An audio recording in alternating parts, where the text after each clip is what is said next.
am Riley, 33 years old, and for most of my life I was treated like something my family scraped off the bottom of their shoes.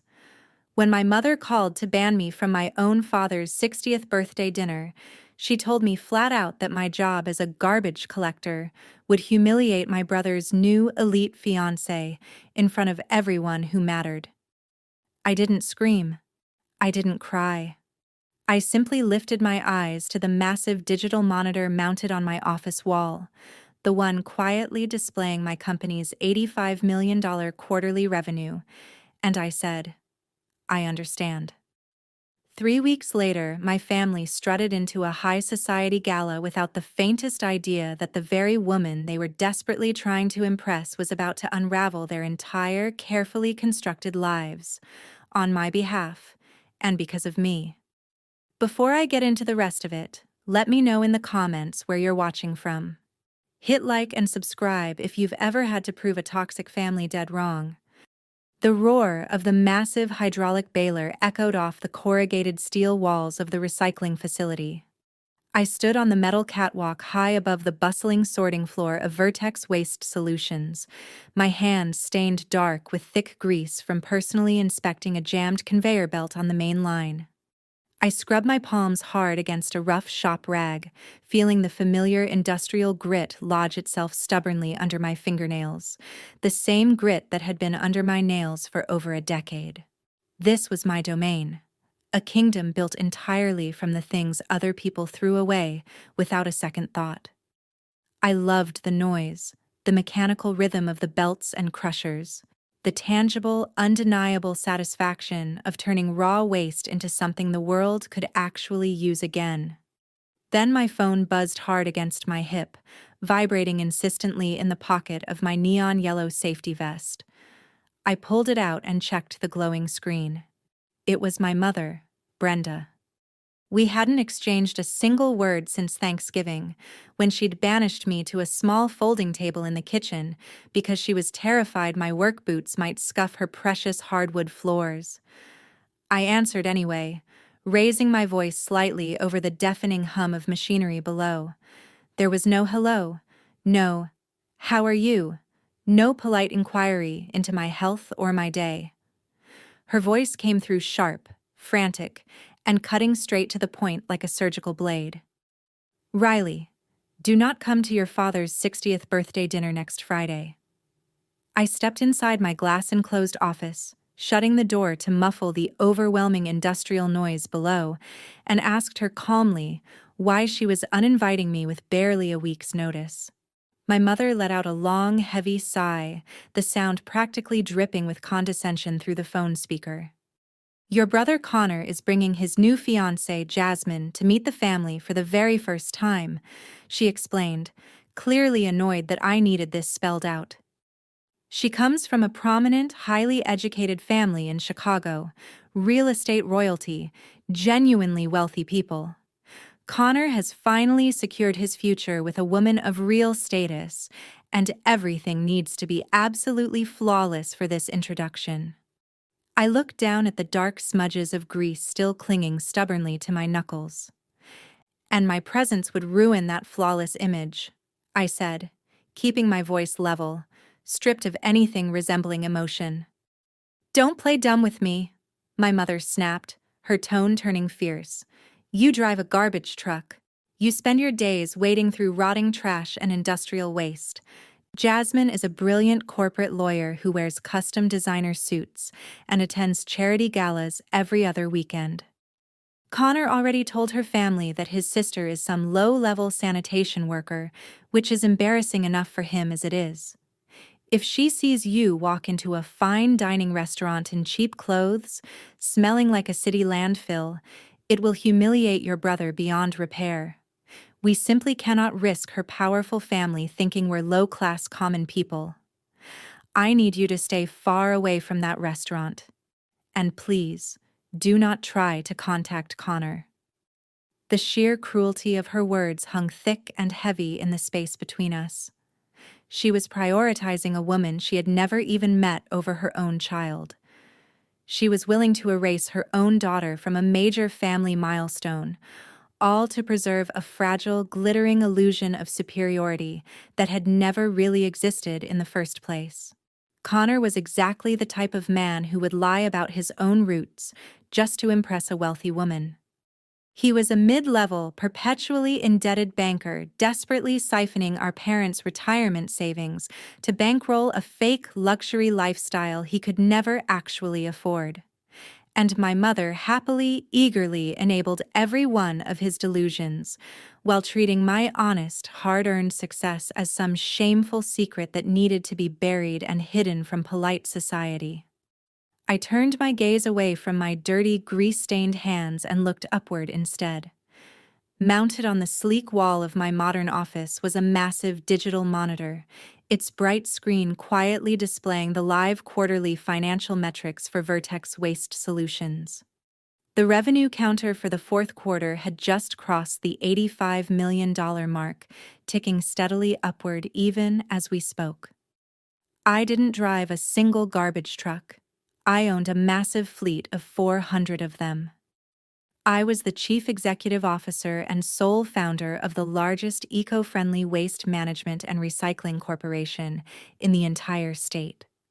I had built a $300 million corporate empire from absolute nothing through countless late nights, relentless grit, and sheer stubborn determination. Meanwhile, my parents had poured every dime of their life savings into Connor's supposedly prestigious banking career, blissfully, willfully ignorant of the fact that he was financially drowning and living an elaborate lie from top to bottom. But my mother knew none of that. To her, a woman in a high-visibility vest was nothing more than an uneducated peasant, beneath consideration, beneath comment. I took a slow, deliberate breath, refusing to give her the satisfaction of hearing my voice crack or waver even slightly. I would not shed a single tear over people who measured my entire worth by a job title they had never bothered to understand. "I understand," I said calmly. "I hope Dad has a wonderful birthday dinner."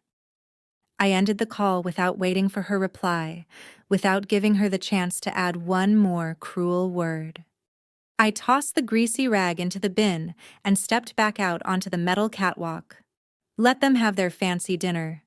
Let Connor keep pretending to be a wealthy investment banker for his elite lawyer fiancé a little while longer.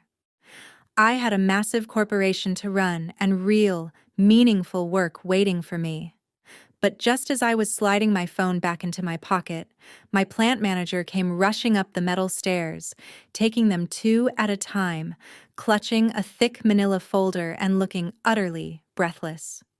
What he was about to hand me would set the stage for the greatest collision my arrogant family had ever faced. Tom, my senior plant manager, stopped at the top of the stairs, chest heaving as he fought to catch his breath over the industrial roar of the facility. He shoved his safety glasses up into his hair and thrust the thick, heavy manila folder directly into my chest without so much as a greeting. He jabbed a grease-stained finger at the bold logo embossed on the cover, Vanguard Holdings. I recognized the name instantly. Every business owner in the state knew Vanguard Holdings, a colossal real estate conglomerate famous for buying up entire city blocks and transforming them into luxury, ultra-modern eco-developments. Landing a contract with Vanguard was the golden ticket, the kind of deal that could elevate a regional company into a national powerhouse practically overnight. "They want us," Tom shouted over the noise of the hydraulic crushers. "They're launching a $2 billion mega project downtown, luxury high-rises, commercial retail space, a massive green energy park. They're looking for an exclusive long-term waste management partner. They need a zero landfill guarantee, complete recycling integration, and a fleet that can handle thousands of tons of daily waste without disrupting the high-end aesthetic of their neighborhoods." I opened the folder, my eyes racing across the executive summary. The numbers were staggering.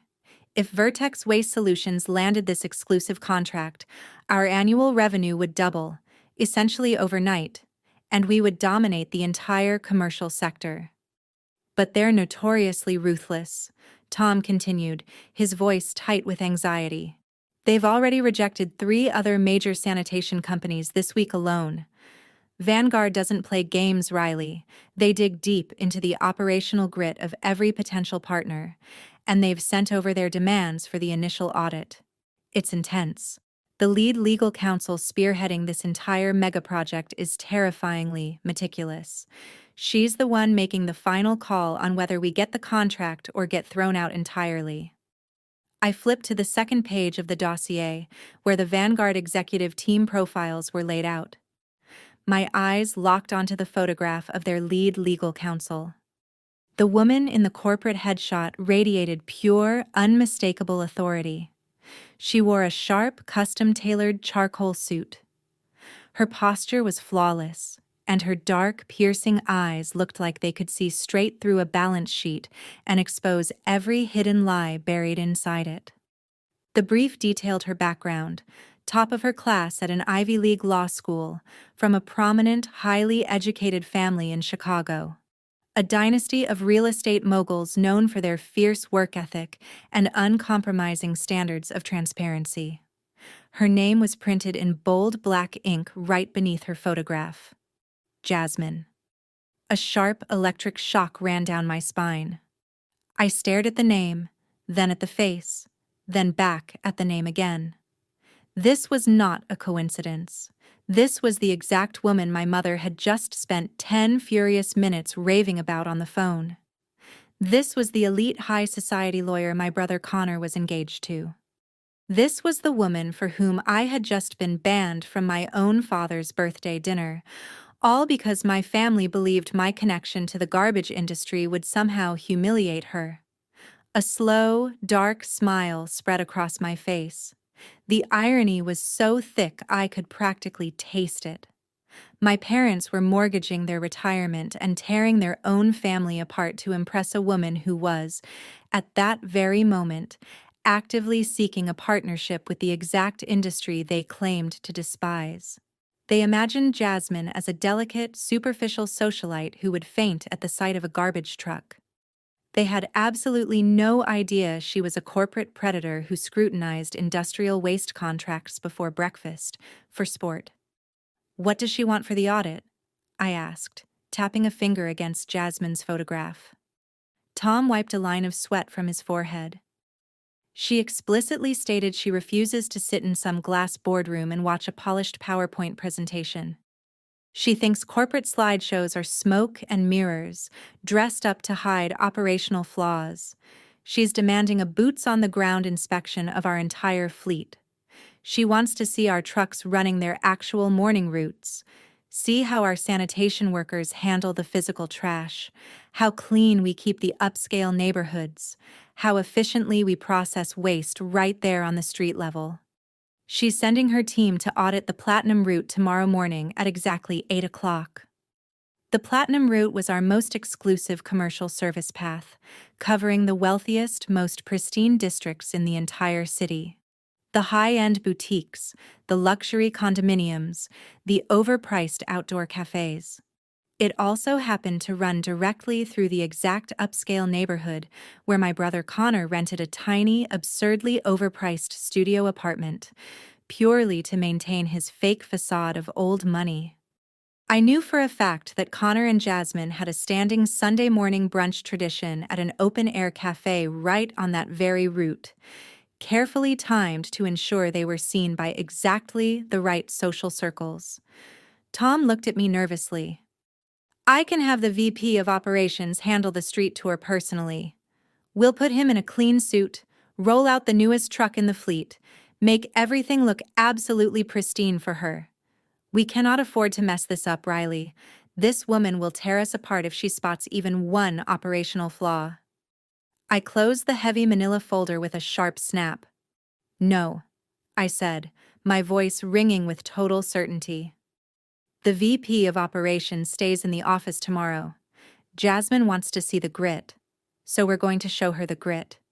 She wants to see how the real work actually gets done. And I respect a woman who demands the truth over a corporate illusion." Tom blinked, clearly caught off guard. "Then who's leading the street inspection?" I looked down at my grease-stained hands, then over at my neon yellow high-visibility vest hanging by the door. I thought about my mother's cruel, clipped voice on the phone, telling me I was filthy, that I needed to hide in the shadows so my brother could keep playing pretend a little longer. I thought about Connor, drowning in staggering credit card debt, desperately lying to a brilliant woman who made an entire career out of destroying liars like him.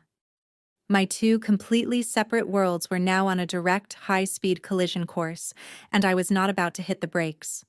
If anything, I was about to slam my foot down hard on the accelerator.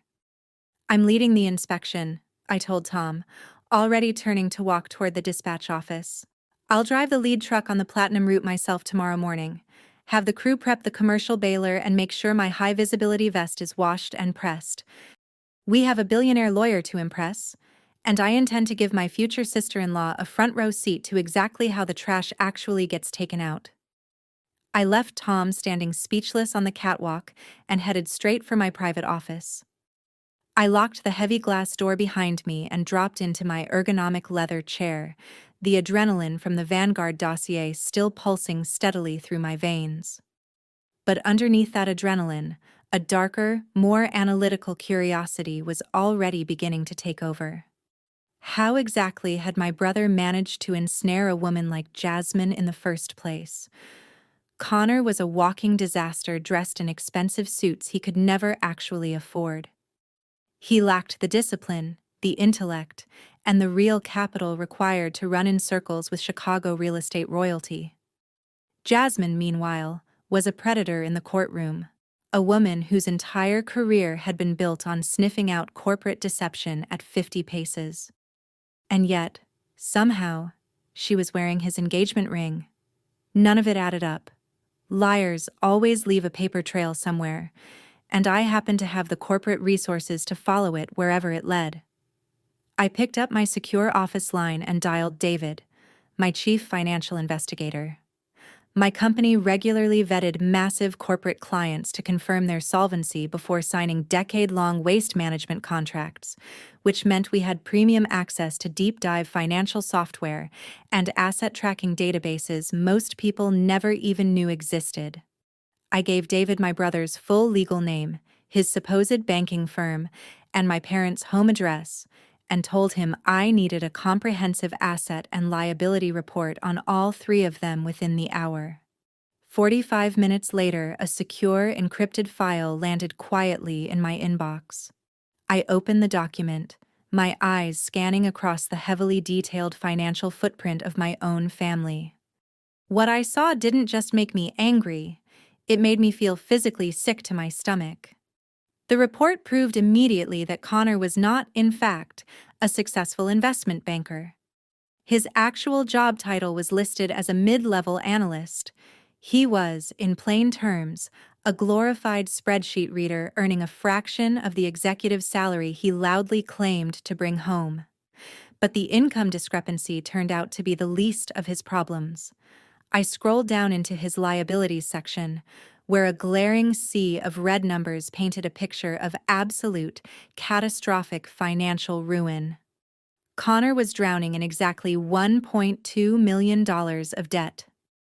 The breakdown was as pathetic as it was catastrophic. Multiple maxed-out high-interest credit cards, predatory personal loans carrying terrifying rates, and a long, ugly trail of offshore gambling losses. He was living a complete fantasy, buying designer clothes, leasing a luxury sports car, throwing money around at elite country clubs, all to construct the perfect illusion of an old-money bachelor. He was, in every meaningful sense, a financial corpse, walking around in a tailored suit. The obvious question was how he'd managed to keep this illusion funded for so long without declaring bankruptcy outright. I moved to the second file containing my parents' financial history, and the cold, hard data answered the question for me.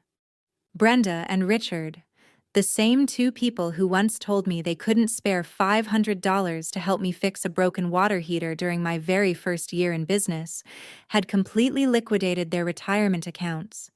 Worse still, They had quietly taken out a massive second mortgage on their suburban home just 6 months earlier, funneling every remaining dollar of equity directly into Connor's checking account.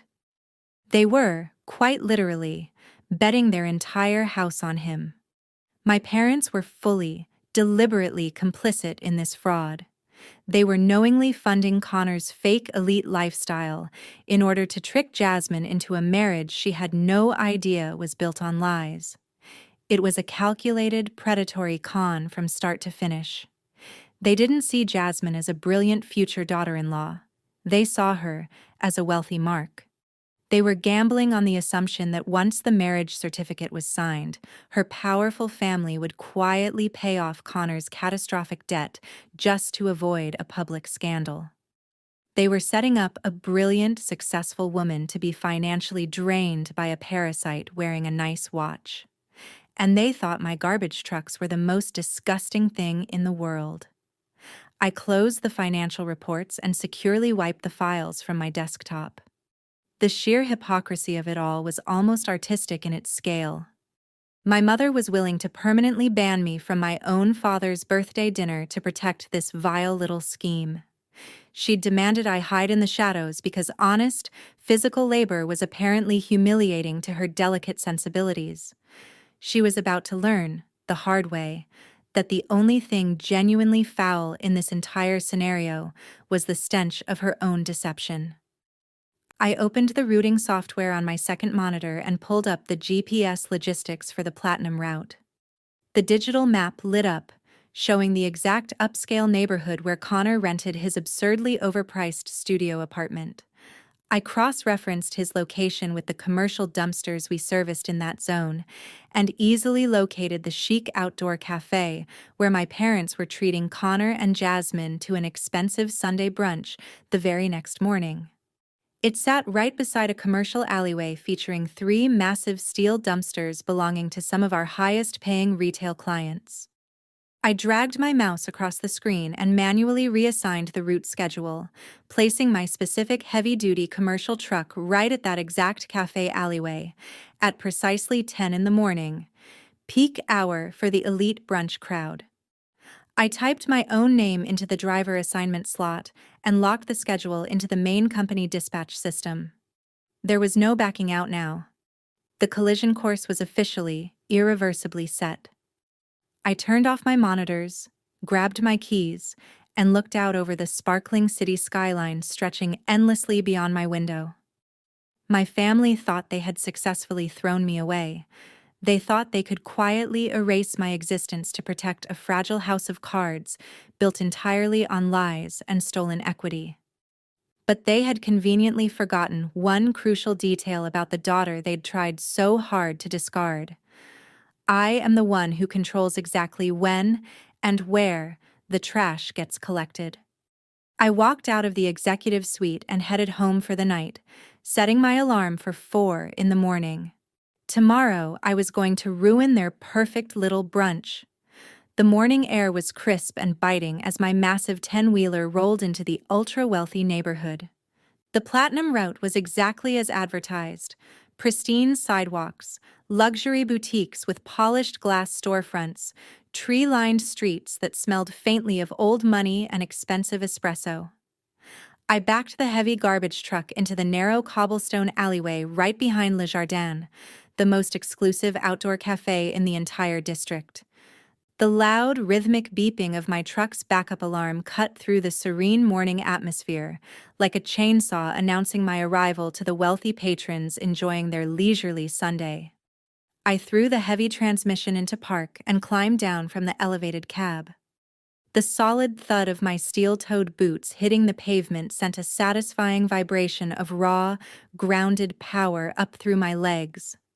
I pulled on my thick industrial gloves and adjusted my neon yellow high-visibility vest over my dark work shirt, the heavy fabric catching the bright morning sunlight and making me impossible to overlook. I walked to the rear of the truck and grabbed the hydraulic control lever, prepping the lifting mechanism for the massive commercial dumpsters lined up neatly against the brick wall. Through the thin gaps in the manicured ivy hedge separating the grimy alleyway from the chic cafe patio, I had a perfect, unobstructed view of the dining area. White linen tablecloths fluttered gently in the breeze.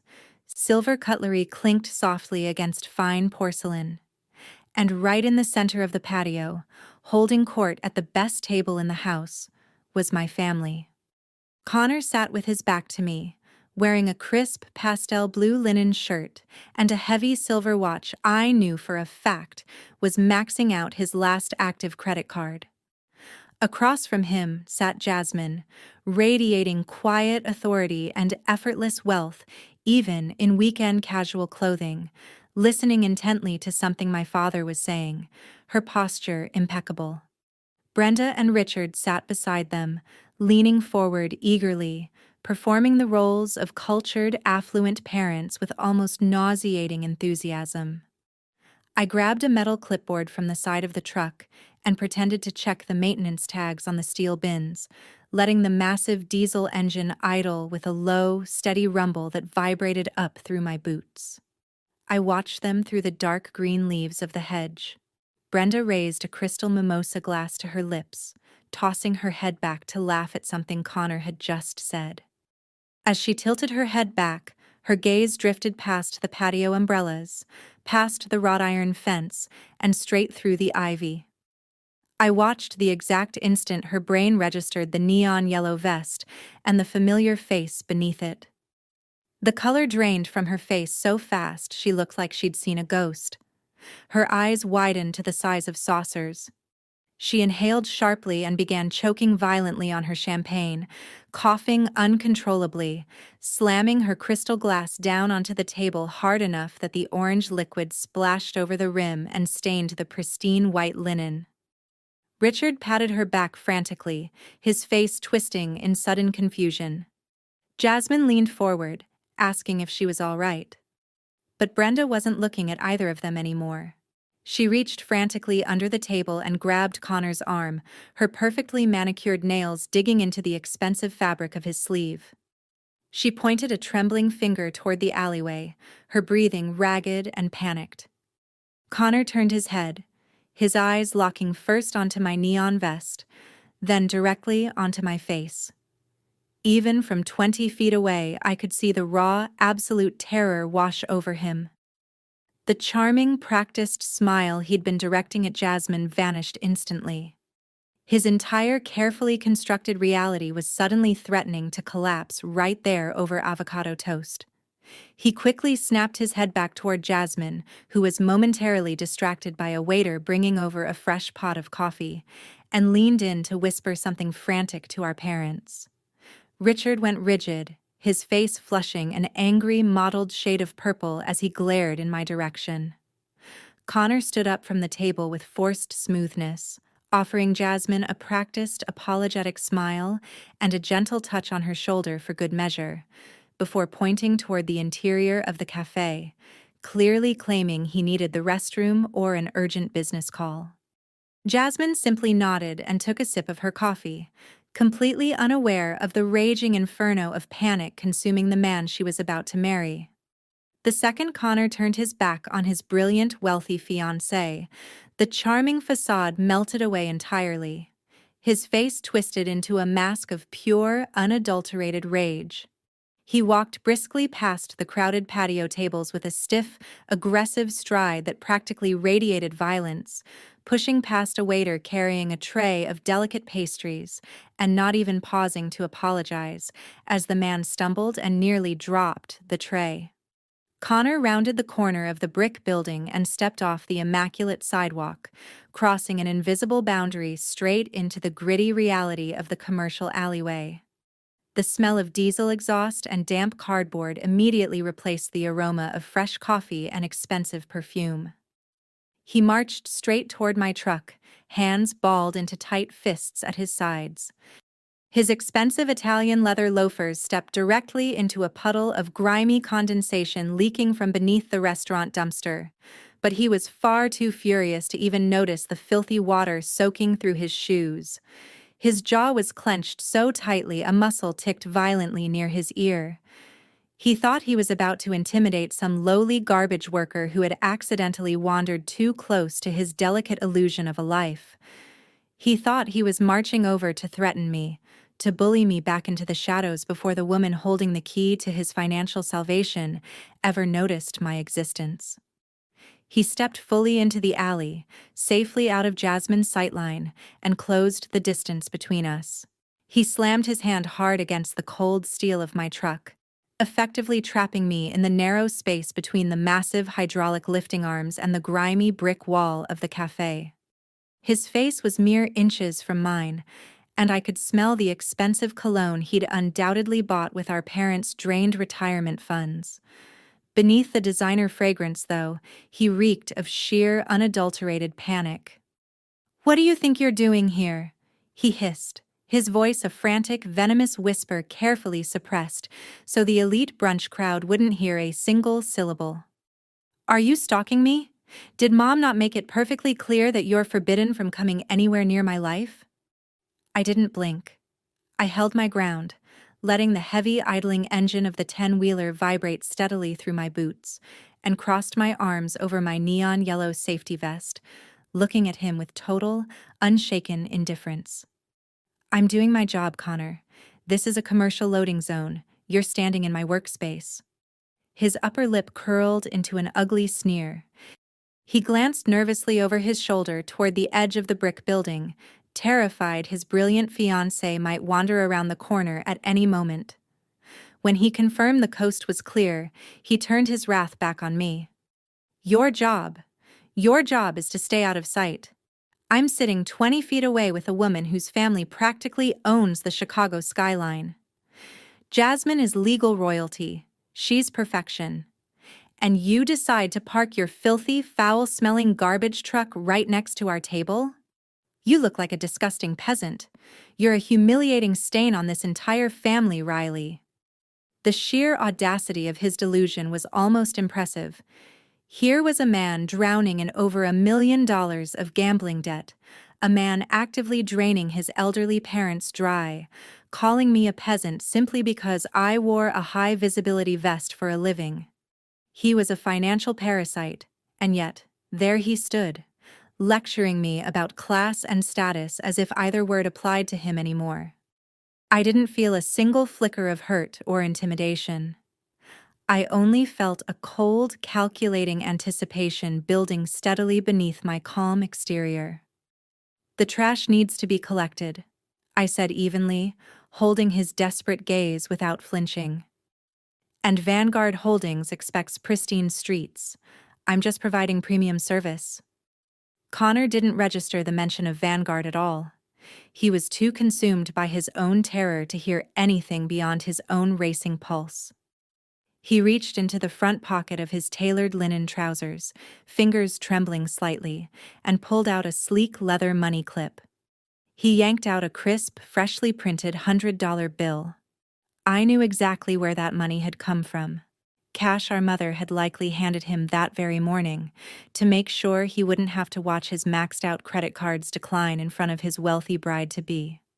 He lunged forward and shoved the bill hard against the center of my chest, pressing his knuckles against my collarbone in a clumsy attempt to force me to take the bribe.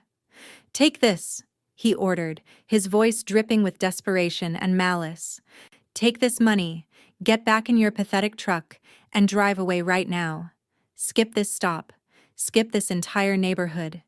If you say one single word to Jasmine, if you even look in her direction and expose who you actually are, I swear to God, I will destroy you.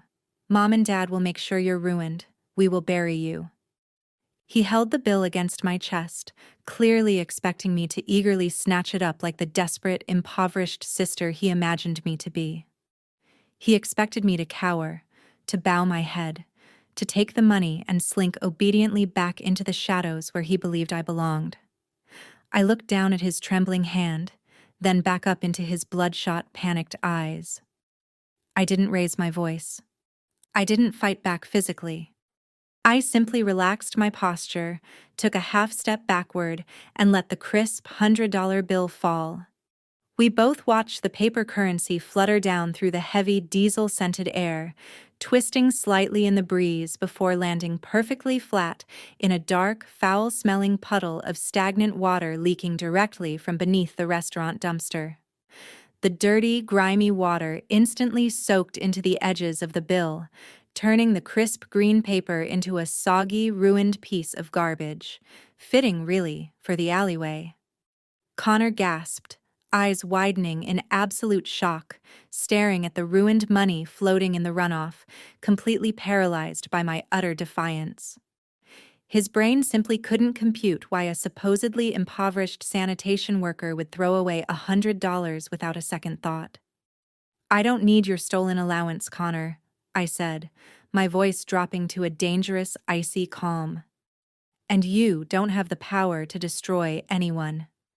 You're just a scared little boy playing dress-up with other people's money." His face flushed a violent shade of crimson. He opened his mouth, drawing in a sharp breath, clearly ready to scream at me and lose his mind entirely, ready to escalate things toward physical violence. But the scream never came. Instead, all the blood drained instantly from his face, leaving him looking like a chalk-white corpse. His eyes darted past my shoulder, fixing on something entirely terrifying just behind me. I didn't need to turn around to know exactly what had happened. I could already hear the rhythmic, confident click of expensive designer heels stepping off the pristine sidewalk and onto the rough, gritty asphalt of the alleyway. While Connor had been busy throwing his little tantrum and trying to bribe me with our parents' stolen equity, he had completely failed to monitor his surroundings. Jasmine was not a woman who sat idly by, waiting for a man to return. She was a hyper-observant corporate lawyer who noticed absolutely everything. She had realized her fiancé hadn't actually walked inside toward the restrooms. She'd watched him storm around the side of the building toward the loud, idling garbage truck instead. And she had followed. I slowly turned my head, looking over my shoulder toward the entrance of the alley. Jasmine stood there, perfectly framed by the morning sunlight, arms crossed over her tailored suit jacket. Her sharp, calculating dark eyes swept across the grimy scene, the ruined $100 bill floating in the puddle, Connor's panicked, sweaty face, before finally locking directly onto me and my neon yellow vest. My brother's worst nightmare had just walked straight into the alley, and the real audit was about to begin, 3 days ahead of schedule. "Is everything all right here, Connor?" Jasmine's voice cut through the thick morning air like a freshly sharpened blade. Her tone was smooth, cultured, but it carried the unmistakable, calculating edge of a courtroom interrogation just beginning. She didn't raise her voice. Not yet. Her presence alone instantly dominated the grimy space between the brick walls and the idling truck. I watched a small, almost miraculous physical transformation ripple through my brother. The violent, pulsing rage that had contorted his features a moment earlier evaporated instantly.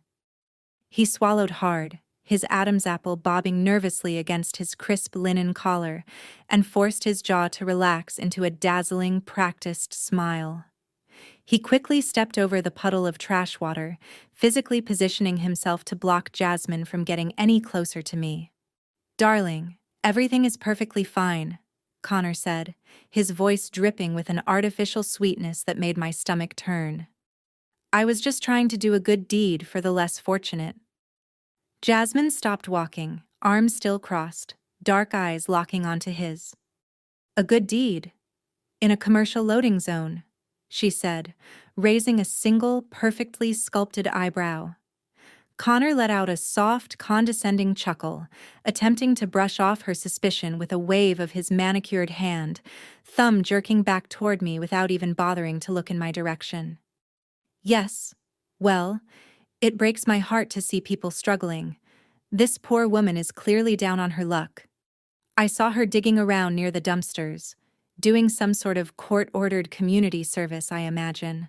I just wanted to give her $100 so she could buy a warm meal. I must have stepped a bit too close and startled her.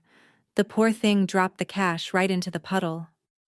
It was a vile, magnificent lie, delivered with the polished ease of a seasoned con artist. He was painting himself as the benevolent, wealthy philanthropist, taking pity on a destitute vagrant, turning his aggressive, panic-stricken bribery attempt into a halo of charity for his billionaire fiancé's benefit. I didn't scream. I didn't shout that he was a liar, or announce to the entire alley that I was his biological sister. I simply stood my ground, leaning my weight against the massive steel door of my truck, and watched him dig his own grave one word at a time. I kept my face entirely devoid of emotion and held direct eye contact with Jasmine, two women quietly sizing each other up, while a foolish man talked himself further and further into a corner. Jasmine was a top-tier corporate lawyer. She dismantled liars for a living. She read body language, analyzed evidence, and spotted inconsistencies before most people finished their morning coffee. She looked down at the ruined $100 bill floating in the toxic puddle, then let her sharp gaze travel slowly up my body. She noted my heavy steel-toed work boots. She noted the pristine, high-quality safety gear. She noted the expensive digital commercial clipboard resting easily in my grip. Homeless people performing community service did not, generally speaking, drive $500,000 state-of-the-art sanitation trucks. Connor's lie was completely illogical, and I could see the exact moment Jasmine realized her fiancé was insulting her intelligence.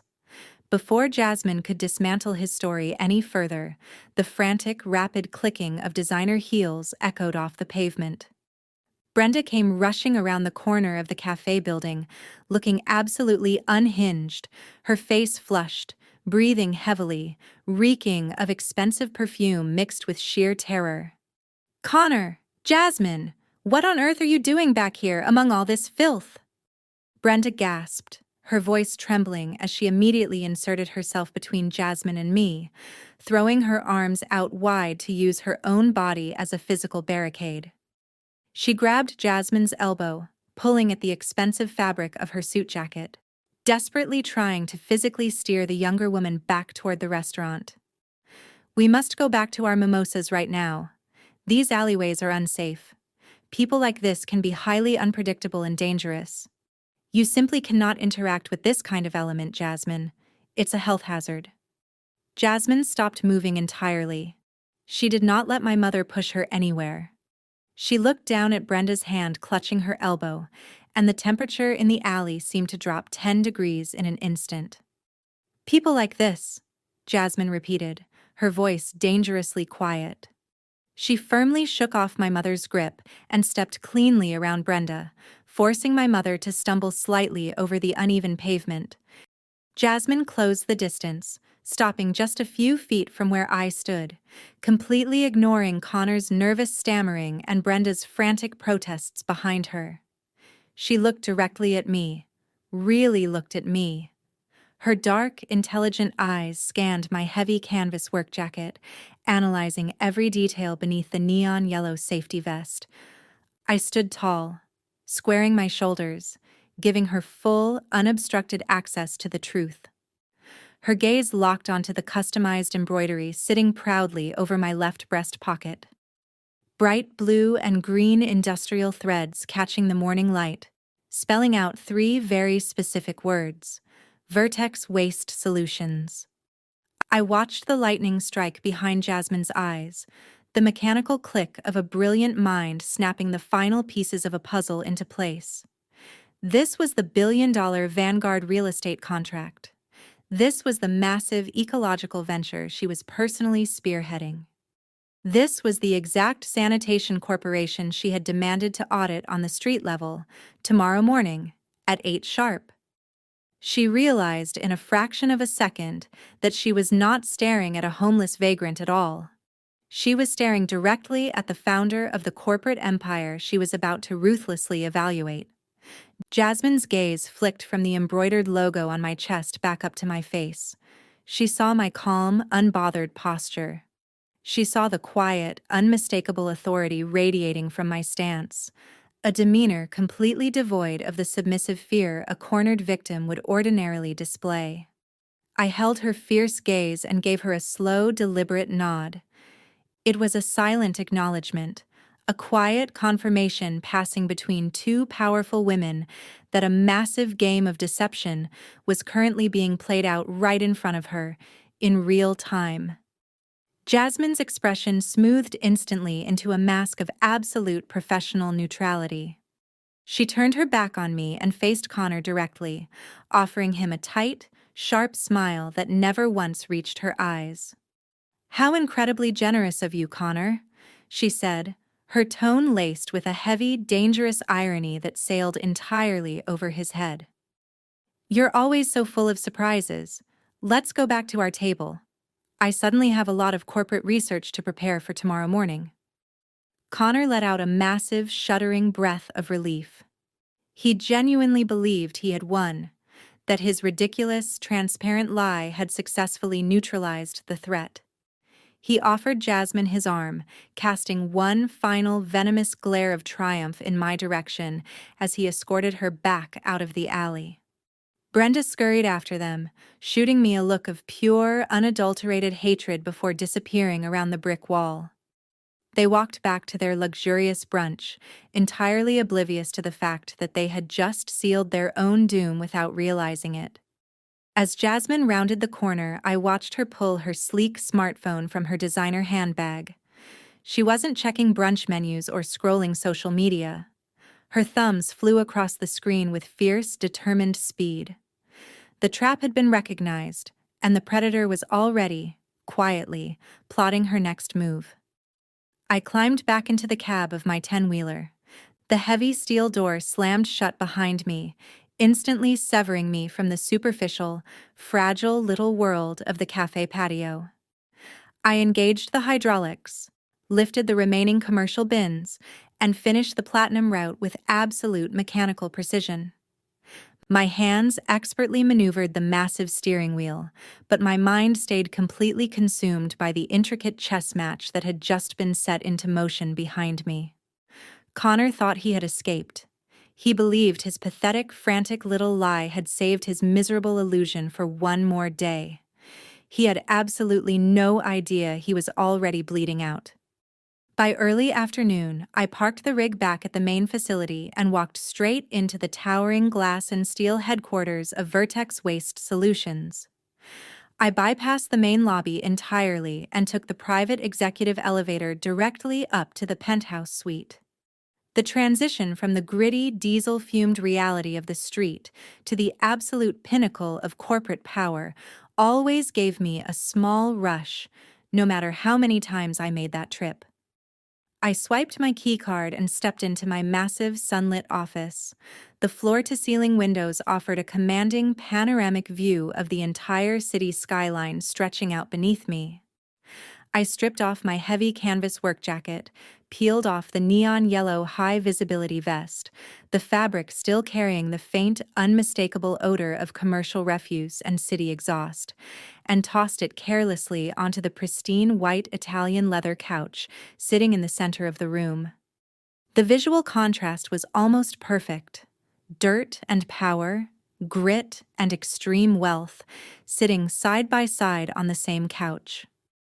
I walked over to my custom mahogany desk and woke up my multi-monitor workstation, ready for whatever came next. I bypassed the standard corporate dashboard entirely and logged directly into the secure, encrypted fleet surveillance network. Every single truck in the Vertex fleet was equipped with military-grade high-definition dash cams and exterior audio receivers, installed purely for liability protection, but tonight, they were about to become something far more useful. I pulled up the data log for my specific vehicle and isolated the timestamp from 10 o'clock that morning, then hit play. The high-resolution footage filled my largest monitor. The audio was razor-sharp, crisp enough to catch every syllable. I watched the entire pathetic spectacle unfold again, this time from the cold, unblinking perspective of the truck's exterior lenses. There was Connor, his face twisted into a mask of panic and venom, aggressively shoving the $100 bill against my chest.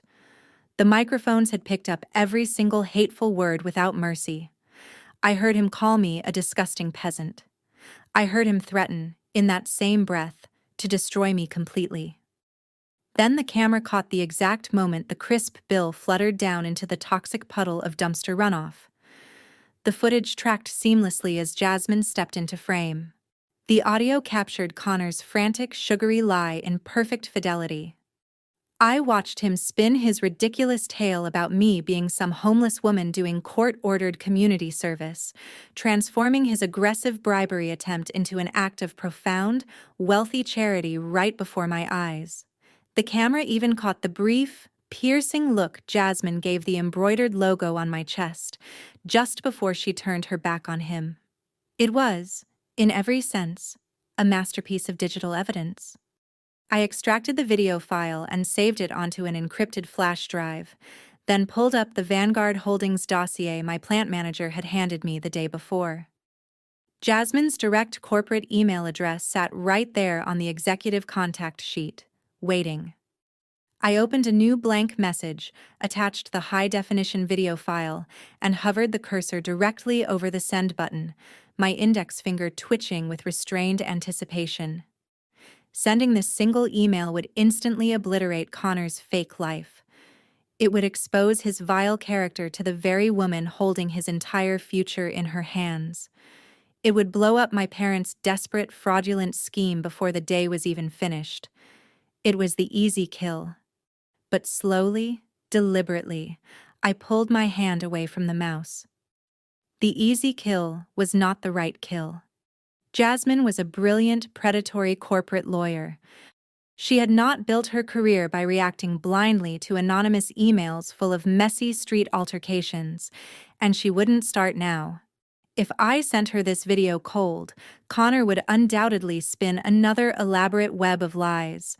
He'd claim the footage was doctored, or that I was some deranged stalker trying to extort his wealthy in-laws. Brenda and Richard would rush to back him up, painting me as a bitter lunatic trying to destroy their perfect son's happiness. More importantly, dropping this video now would only expose his bad character, not the far more devastating truth of his catastrophic financial fraud. I needed Jasmine to see the terrifying full scope of the debt she was about to marry into. I needed to let her own analytical mind do the heavy lifting. She had already seen the Vertex logo. She was already digging, I could feel it. I needed to let the tension stretch a little further until the trap was perfectly, exquisitely primed. I deleted the draft email and closed the surveillance window. Patience, I reminded myself, was the ultimate weapon of the wealthy. I leaned back in my ergonomic chair and rubbed the building tension from my temples.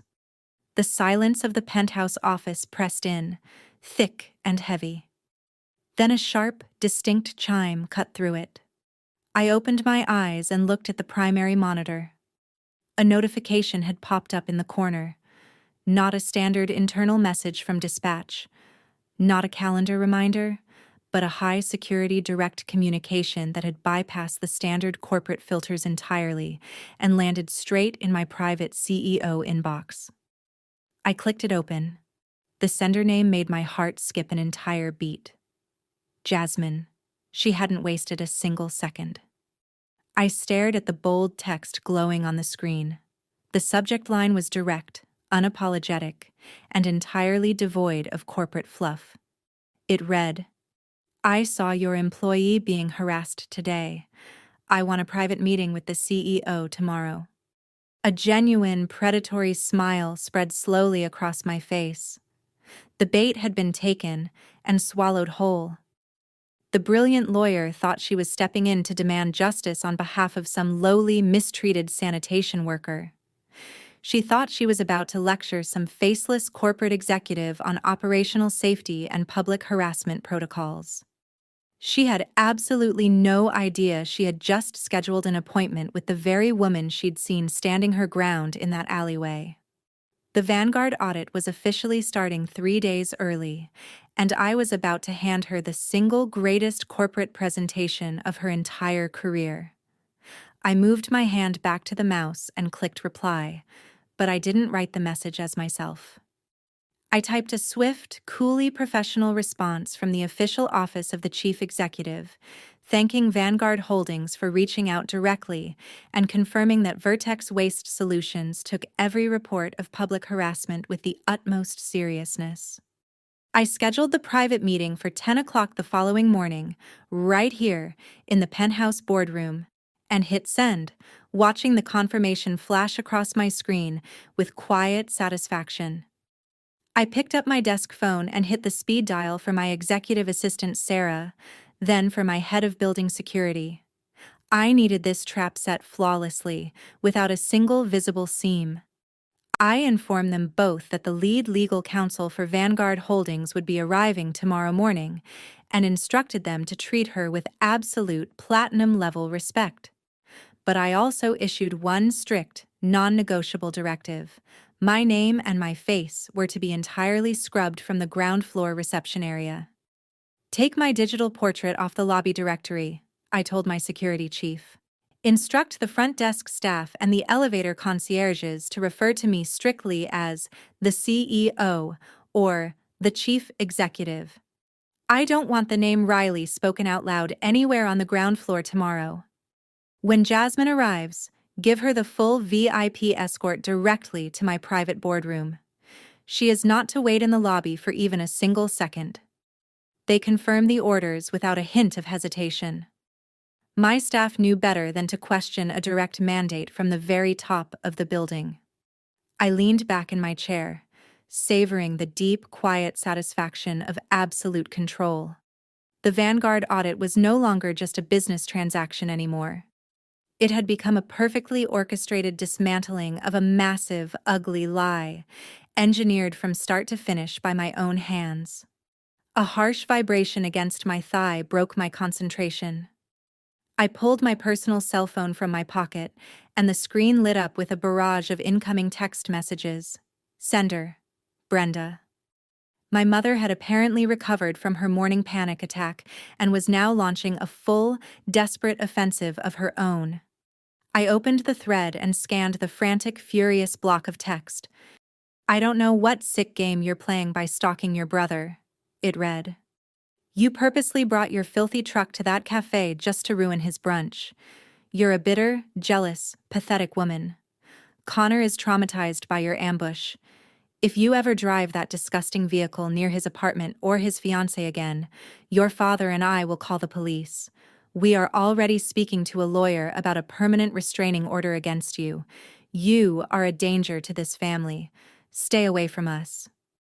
I stared at the glowing screen, the sheer magnitude of her delusion almost breathtaking to witness. She was threatening a billionaire CEO with a restraining order for driving a commercial vehicle on a legally contracted route. She was accusing me of stalking the very brother who was, at that exact moment, actively defrauding the woman he intended to marry. My parents were so deeply entrenched in their own toxic fantasy that they genuinely believed they occupied the moral high ground. They thought fear and the vague threat of police involvement could keep the garbage collector firmly in her place. They still thought I was the scared, powerless girl they'd kicked to the curb years earlier. They had absolutely no idea that I commanded a fleet of 400 trucks and an army of top-tier corporate lawyers capable of crushing them both before lunch without breaking a sweat. I didn't type a long, emotional paragraph defending myself.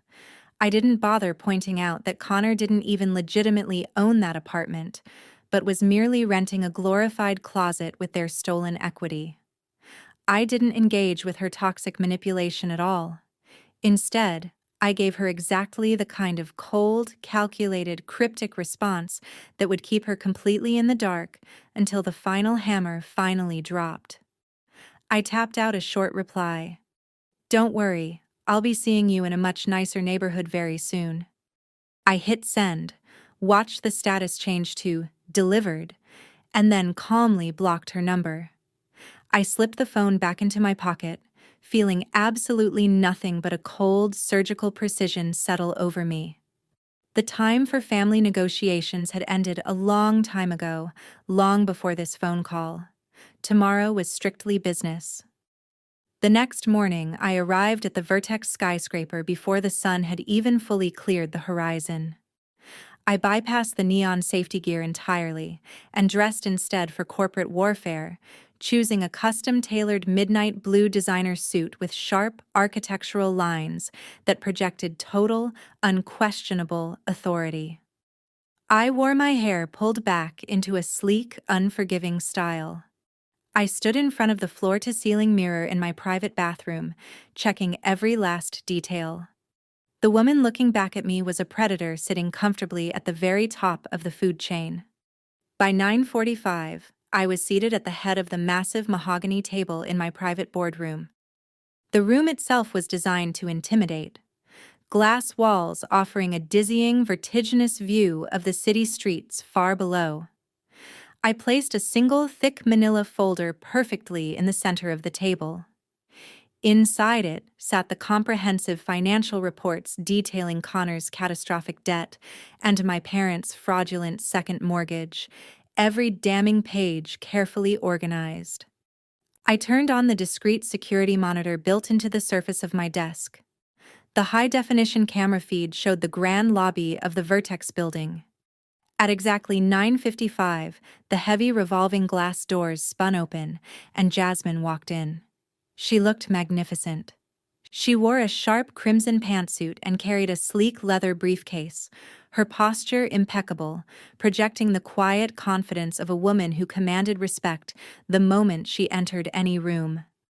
She marched directly to the reception desk, her dark eyes sweeping across the pristine marble-lined lobby.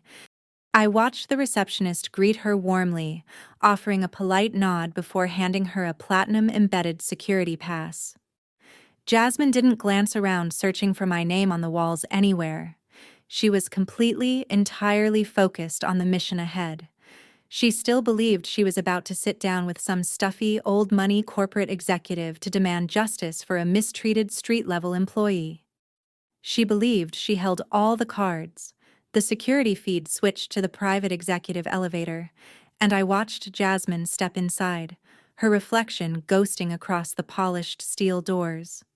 She checked her watch once, her expression unreadable and fiercely professional. The digital floor indicator ticked steadily upward, climbing rapidly toward the penthouse suite. My heart beat in a slow, steady, measured rhythm. The elevator chimed softly down the hall. I heard the rhythmic click of her designer heels landing on the plush carpet of the executive floor. My assistant's voice murmured a polite greeting, guiding the Vanguard lead counsel toward the boardroom doors. I folded my hands and rested them gently on top of the manila folder, keeping my eyes locked on the frosted glass entry. The trap was perfectly primed, and the elite lawyer was about to walk straight into a revelation that would permanently reshape both of our lives. The frosted glass doors slid open with a soft, expensive glide. My executive assistant stepped aside, gesturing gracefully into the expansive room. Jasmine crossed the threshold, her crimson pantsuit contrasting sharply against the cool, minimalist tones of my boardroom, carrying herself with the absolute assurance of a woman accustomed to walking into hostile corporate environments and bending them entirely to her will. She expected a bureaucratic sparring match over labor rights and public harassment protocols. She expected some gray-haired corporate executive sitting at the head of the table, ready to mumble a generic apology for the incident in the alleyway. I kept my high-backed leather chair turned toward the floor-to-ceiling windows, looking out over the morning skyline, and let the silence stretch for 5 deliberate seconds. I wanted her to feel the full weight of the room, the sheer scale of the power dynamic she was walking straight into. Then I pressed the toe of my designer pump against the floor and slowly swiveled the chair around to face her. Jasmine stopped dead in her tracks. Her confident, predatory stride halted instantly. I watched her dark, intelligent eyes lock onto my face, rapidly processing the sleek midnight blue tailored suit, the immaculate hair, the total absence of high-visibility neon or industrial grease. But the facial features were unmistakably identical. The eyes were the exact same ones that had stared her down in that grimy alleyway barely 24 hours earlier. I watched the rapid calculation happening behind her eyes, the momentary short circuit of a brilliant legal mind trying desperately to reconcile the sanitation worker from the street with the billionaire chief executive now sitting in front of her. I rested my elbows on the polished mahogany table, steepled my fingers, and let a calm, razor-sharp smile touch my lips. "Hello, future sister-in-law," I said, my voice echoing clearly through the boardroom's careful acoustics. Jasmine didn't gasp. She didn't stumble backward, and she certainly didn't faint. She was a professional apex predator, and she recovered her composure with genuinely terrifying speed. She closed the heavy glass doors behind her with a firm, decisive click, sealing us both inside the soundproof room, then marched directly to the opposite end of the long mahogany table. She planted both hands flat on the polished wood and leaned forward, the air between us crackling instantly with high-voltage tension. "I'm going to ask you exactly one time," Jasmine said, her voice dropping to a low, lethal register. "What kind of bizarre, twisted street theater was that yesterday? You let a man shove money into your chest and call you a homeless peasant while standing next to a commercial garbage truck. Now you're sitting in the penthouse suite of a $300 million corporation wearing a custom suit. Who exactly are you, and what kind of sick game are you playing with my firm, and with my engagement?" I didn't flinch at her aggressive tone. If anything, my respect for her multiplied on the spot. She wasn't intimidated by wealth or deception. She was furiously, relentlessly demanding the truth. "My name is Riley," I answered evenly. "I'm the founder and chief executive officer of Vertex Waste Solutions. The garbage truck you saw yesterday is one of 400 in my personal fleet. And the man who called me a disgusting peasant, the man currently wearing your diamond engagement ring, is my biological older brother, Connor." Jasmine stared at me, her sharp mind visibly absorbing the nuclear bomb I'd just dropped in the middle of her morning. She didn't immediately accuse me of lying. She processed the physical resemblance, the unbothered confidence I'd displayed in the alley, and the fact that Connor had completely, visibly panicked at the mere sight of me. "Your brother," she repeated, the words tasting like poison in her mouth. "Connor told me he comes from a long line of investment banking executives. He told me his family has a generational trust. He said you were a vagrant doing community service. Why would a man lie about his own sister being a highly successful corporate CEO?" "Because my family despises honest labor," I stated coldly, leaning forward to make sure every word landed with maximum weight. "My parents, Brenda and Richard, think dealing with trash is some kind of humiliating disease. They banned me from my own father's birthday dinner simply because they were terrified my blue-collar reputation would scare off your elite, old-money family. They think a neon safety vest is a mark of poverty, completely blind to the fact that I own the entire commercial waste infrastructure of this city. They wanted to project an image of flawless aristocratic wealth, and my gritty industrial empire didn't fit their shallow aesthetic." Jasmine's jaw tightened visibly. She stood up straight and crossed her arms over her chest, the anger radiating off her palpable but tightly, dangerously controlled. The anger of a woman who has just realized she's been strategically played. "So your family is classist and arrogant," she noted, her legal mind rapidly organizing the facts in real time. "That explains why they hid you in the shadows.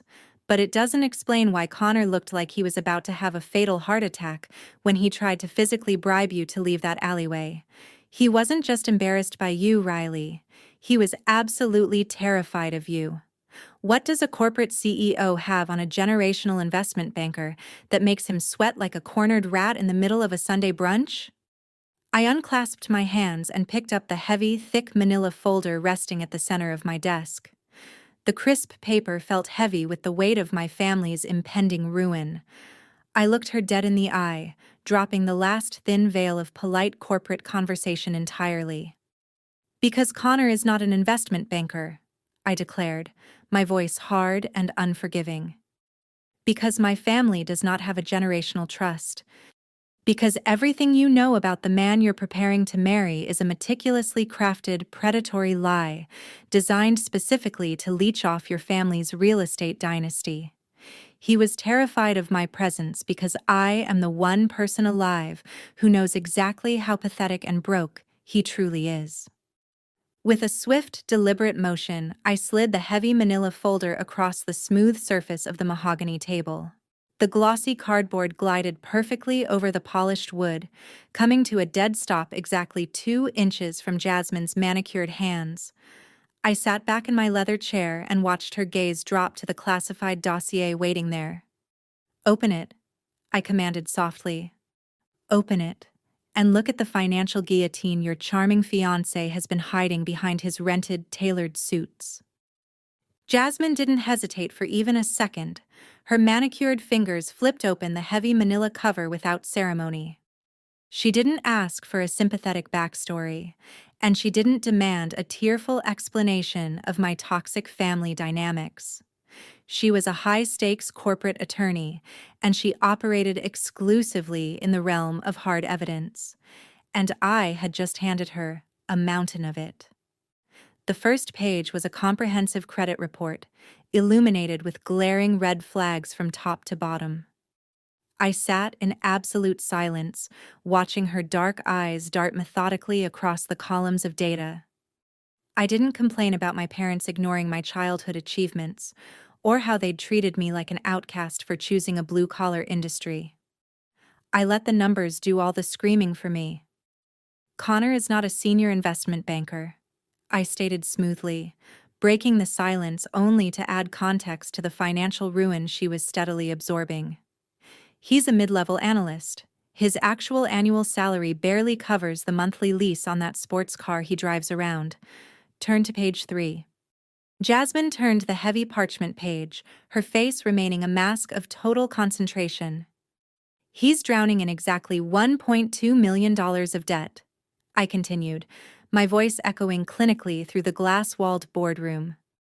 "You'll see a series of defaulted personal loans carrying astronomical interest rates, several maxed-out credit cards, and a long trail of offshore gambling losses. Your fiancé is, financially speaking, a corpse, walking around in a nice suit." Jasmine traced a perfectly polished fingernail slowly down the column of defaulted accounts. She didn't gasp. She didn't shed a single tear of heartbreak. Instead, the temperature in the room seemed to plummet several degrees. The betrayal wasn't breaking her heart. It was directly, personally insulting her intelligence, and that was so much worse for Connor. "This is a manufactured identity," Jasmine noted, her voice dangerously flat. "He told me he bought his vintage Rolex at a private charity auction in Geneva. Page 2 shows a desperate credit charge at a luxury replica dealer instead." "He doesn't own a passport," I confirmed coldly. "He's never been to Geneva in his entire life. He's been using short-term, high-interest debt to lease designer clothes, secure VIP country club memberships, and buy his way into your elite social circles piece by piece. He's running a massive deficit on his own life." "A parasite needs a host to survive this long without declaring bankruptcy," Jasmine deduced, her legal mind processing the fraud at lightning speed. "How is he hiding this from the collections agencies?" "Turn to page 5, I instructed, leaning back in my ergonomic leather chair.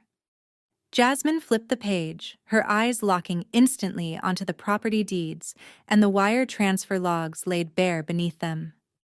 "My parents, Brenda and Richard, are entirely complicit in this scam," I explained. "They recently took out a massive second mortgage on their suburban retirement home. They completely liquidated their savings accounts. They are funneling every single dollar of their remaining equity directly into Connor's checking account, just to keep his fake elite lifestyle afloat a little longer." Jasmine stared at the bank transfer logs, the sheer audacity of the scheme laid bare in stark black and white ink. "They're betting their house on him," Jasmine said softly, a terrifying edge creeping into her tone. "They're knowingly funding a massive illusion." "They're betting their house on you, Jasmine," I corrected sharply. "You are not a beloved future daughter-in-law to them. You are a wealthy mark." They looked at your family's real estate empire and saw a limitless bailout waiting to happen. They're banking on the fact that once the marriage certificate is signed, your powerful family will quietly pay off Connor's catastrophic debt to avoid a messy public society scandal. They set you up, deliberately, to be financially drained by a con artist wearing a good watch. The silence that followed was heavy, thick, and electric. Jasmine closed the dossier. The crisp slap of cardboard hitting mahogany echoed like a gunshot through the penthouse office. She placed both hands flat on the closed folder, her knuckles slowly turning white from the sheer force of her grip. I watched the transformation happen in real time. A weaker woman might have broken down, crying over the betrayal of her future husband. A more naive woman might have immediately reached for her phone to call Connor, begging to hear his side of the story, hoping desperately for some kind of misunderstanding. But Jasmine was a predator born into an elite Chicago dynasty that had ruthlessly protected its own legacy for generations. She didn't feel sorrow. She felt pure, unadulterated fury at the sheer audacity of a mediocre man attempting to scam her entire family. She slowly looked up at me. Her dark eyes were entirely devoid of warmth now, pitch black, ice cold, intensely calculating. She had just realized she was sharing a bed with a thief who genuinely believed she was stupid enough to serve as his personal ATM. "At our engagement dinner, Brenda held my hands and cried," Jasmine recalled, her voice dropping to a lethal whisper. "She told me I was the answer to her prayers. I thought she was being sentimental. I didn't realize she was literally praying for a financial bailout." "My mother is a master of performance art," I warned her. "She views human beings as either assets or liabilities. Connor is her failing asset, and you were her targeted acquisition. They banned me from the family because my honest labor threatened to expose their entire fraudulent existence." "You brought me up to this penthouse under the pretense of a corporate environmental audit," Jasmine noted, staring directly into my eyes. "But what you're actually delivering is a full forensic accounting of my fiancé."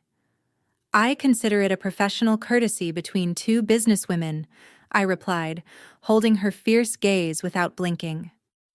"Vertex Waste Solutions specializes in identifying and removing toxic hazards. I'm simply pointing out a massive biohazard currently sitting in your living room." Jasmine tapped a manicured fingernail against the closed manila folder. A sharp, predatory smile began to form slowly on her lips, a genuinely terrifying expression. It was the look of a woman who had just shifted, in the space of a single conversation, from being a victim into becoming an executioner. She realized she had been playing house with a con artist, and she was already deciding methodically, exactly, how to destroy him. Jasmine didn't throw the folder across the room. She didn't raise her voice or break down into tears. The terrifying calm settling over her was infinitely more dangerous than either. She slowly pushed her chair back and stood up from the mahogany table, her heels clicking against the hardwood floor as she paced toward the floor-to-ceiling windows overlooking the city skyline. "My parents, David and Patricia, did not build our family empire by being gullible," Jasmine began, her voice resonating with deep ancestral pride. "My father bought his first property, a dilapidated 4-unit apartment building on the south side of Chicago, back when banks were still actively redlining black neighborhoods. They denied him commercial loans. They laughed in his face. They told him he didn't belong anywhere near the commercial real estate sector." She turned away from the glass, her dark eyes locking onto mine with an intensity that demanded absolute silence. My mother worked 3 separate jobs just to fund the legal retainers required to fight the zoning boards, Jasmine continued, her words sharp and rhythmic, almost recited. They fought tooth and nail for every single square inch of the legacy I stand on today. They endured systemic racism, corporate sabotage, and ruthless competitors who wanted nothing more than to watch them fail. They built a billion-dollar dynasty out of grit, blood, and an absolute, unbending refusal to be defeated. And because of what they survived to get here, there is one specific type of person my parents despise, above every other. Jasmine walked slowly back to the boardroom table and rested her fingertips lightly on the leather back of her chair. They despise liars, she stated, her tone dropping to a lethal pitch. They despise gold diggers who believe they're entitled to the fruits of someone else's labor without ever lifting a finger themselves. And Connor thought he could bypass all of that. He thought he could simply rent a luxury car, slap a fake replica watch on his wrist, and charm his way straight into the vault my parents bled for decades to build. I watched the full realization wash over her, layer by layer. It wasn't just a romantic betrayal anymore. It was a direct insult to her entire bloodline. He looked at me, Jasmine said, a bitter, dangerous laugh escaping her. And he saw a naive, wealthy woman. He saw an ATM wrapped in an engagement ring.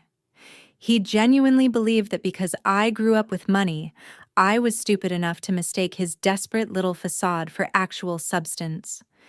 He thought I was some kind of diversity trophy he could parade around his country club while secretly bleeding my family's capital to wipe out his gambling debts behind my back. He underestimated you, I said plainly, leaning forward and resting my arms on the table. My brother has always believed he's the smartest person in any room. He relies on people being too polite or too intimidated to ever question his narrative. My parents enabled that delusion his entire life. They taught him appearances matter more than reality, and they convinced themselves your family would be so eager to have him as a son-in-law that you'd simply overlook a few financial discrepancies along the way. Jasmine's grip on the chair tightened until her knuckles turned nearly pale. The sheer disrespect of the scheme was fueling a fire inside her that no amount of corporate diplomacy could ever hope to extinguish now. A few financial discrepancies? Jasmine echoed, her voice vibrating with pure, contained rage. $1.2 million in debt is not a discrepancy. It's a catastrophic failure of character. And your parents financing this fraud by secretly mortgaging their own retirement home makes them active accomplices in a predatory scam. They wanted to sacrifice my family's hard-earned wealth to save their golden boy from the consequences of his own pathetic decisions. She began pacing again, her sharp legal mind rapidly dissecting the situation, already calculating the optimal trajectory for retaliation. He stood in that alleyway and called you a disgusting peasant, Jasmine said, her tone dripping with revulsion. He looked at a woman doing honest, grueling work, and he sneered at her. Meanwhile, he's wearing a suit paid for entirely by his elderly parents' second mortgage. The sheer, unadulterated cowardice of a man who produces nothing, contributes nothing, and steals everything, looking down his nose at a woman who actually built an empire with her bare hands. It's the family tradition, I replied, my expression unyielding. They worship the illusion of success and despise the actual effort required to achieve it. Connor has been groomed since childhood to believe he deserves the world handed to him on a silver platter, regardless of who has to pay for it. My father would have eaten him alive, Jasmine stated, a fierce pride returning to her voice. David built his company by shaking hands with construction workers, plumbers, and sanitation crews. He knows that the people wearing the high-visibility vests are the ones who actually keep this city running, day after day. Connor thought he could impress me by insulting you. He had no idea he was displaying the exact weakness my family despises most. Jasmine carefully placed her hands flat on the table again, her manicured fingers smoothing over the cover of the dossier one more time. The energy in the boardroom had shifted entirely, from a raw revelation of betrayal into something closer to a war council. We were no longer two strangers separated by a garbage truck and a cafe patio. We were two powerful businesswomen staring down a shared, mutual enemy. So how do we dismantle the illusion? I asked, watching her closely. Connor is terrified of being exposed, but he's also a master at deflecting blame onto anyone nearby. If you confront him in private, he'll lie, beg, and manipulate. He'll try to gaslight you into believing these financial reports are fake, or just some temporary misunderstanding.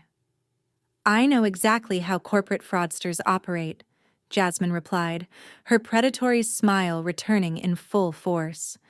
You never confront a liar behind closed doors. You corner them under the brightest lights possible. You force them to answer for their crimes when their entire audience is watching, stripping away every possible exit route in advance.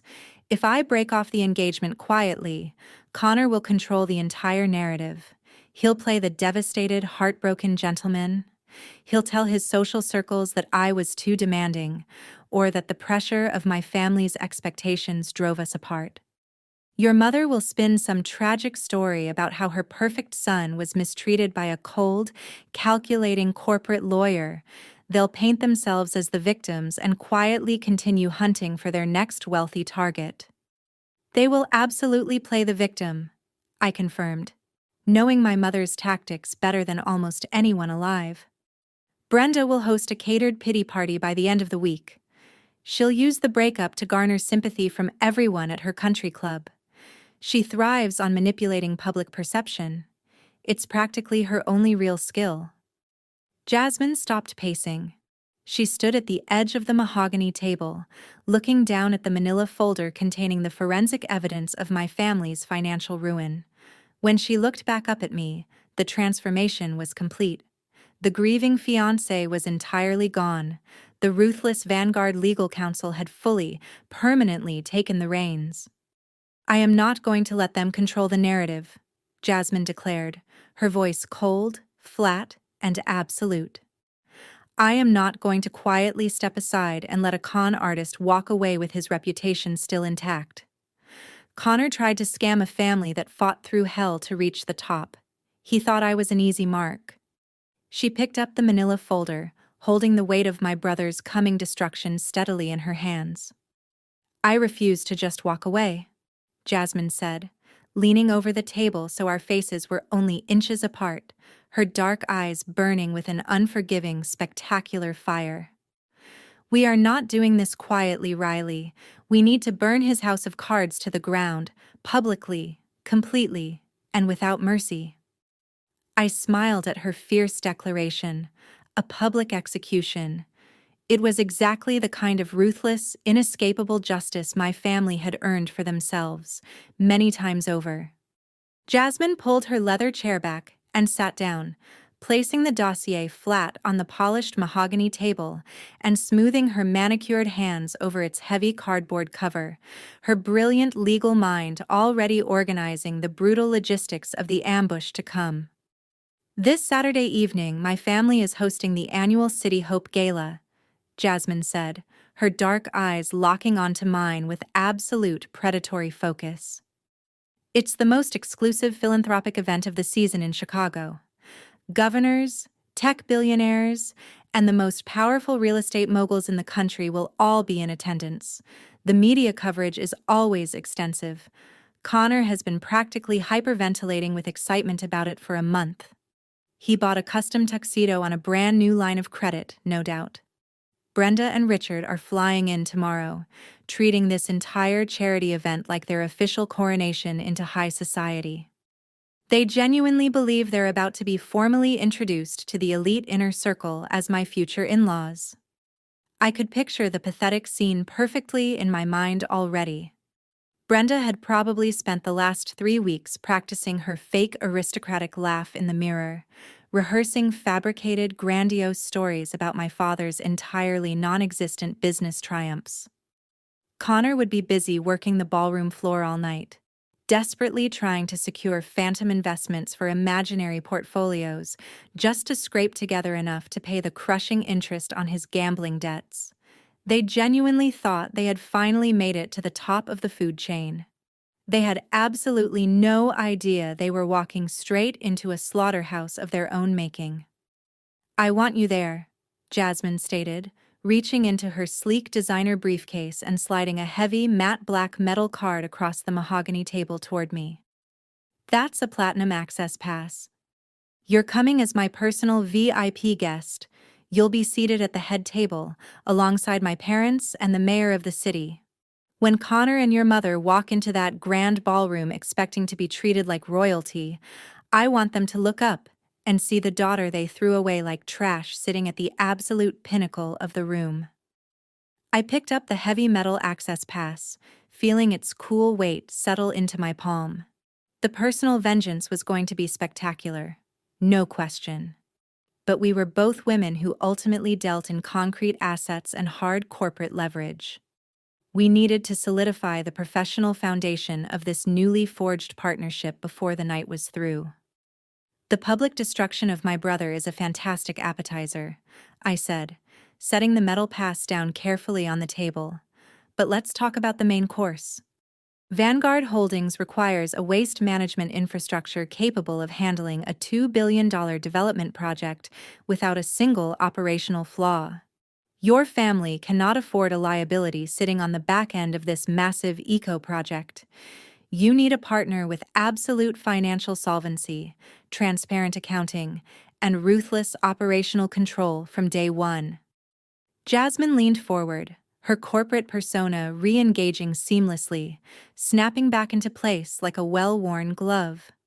"The board is extremely hesitant to partner with anyone who cannot guarantee zero landfill waste," she admitted. "The upfront capital required to build a specialized sorting facility for a project of this magnitude is staggering. Most of the sanitation companies we've interviewed are demanding Vanguard cover the initial construction costs before they'll deploy even a single truck." I didn't hesitate for a moment. "Vertex Waste Solutions will not ask Vanguard Holdings for a single dime of construction capital," I declared, my voice ringing with absolute financial authority. "I will fully fund the entire back-end eco-infrastructure myself.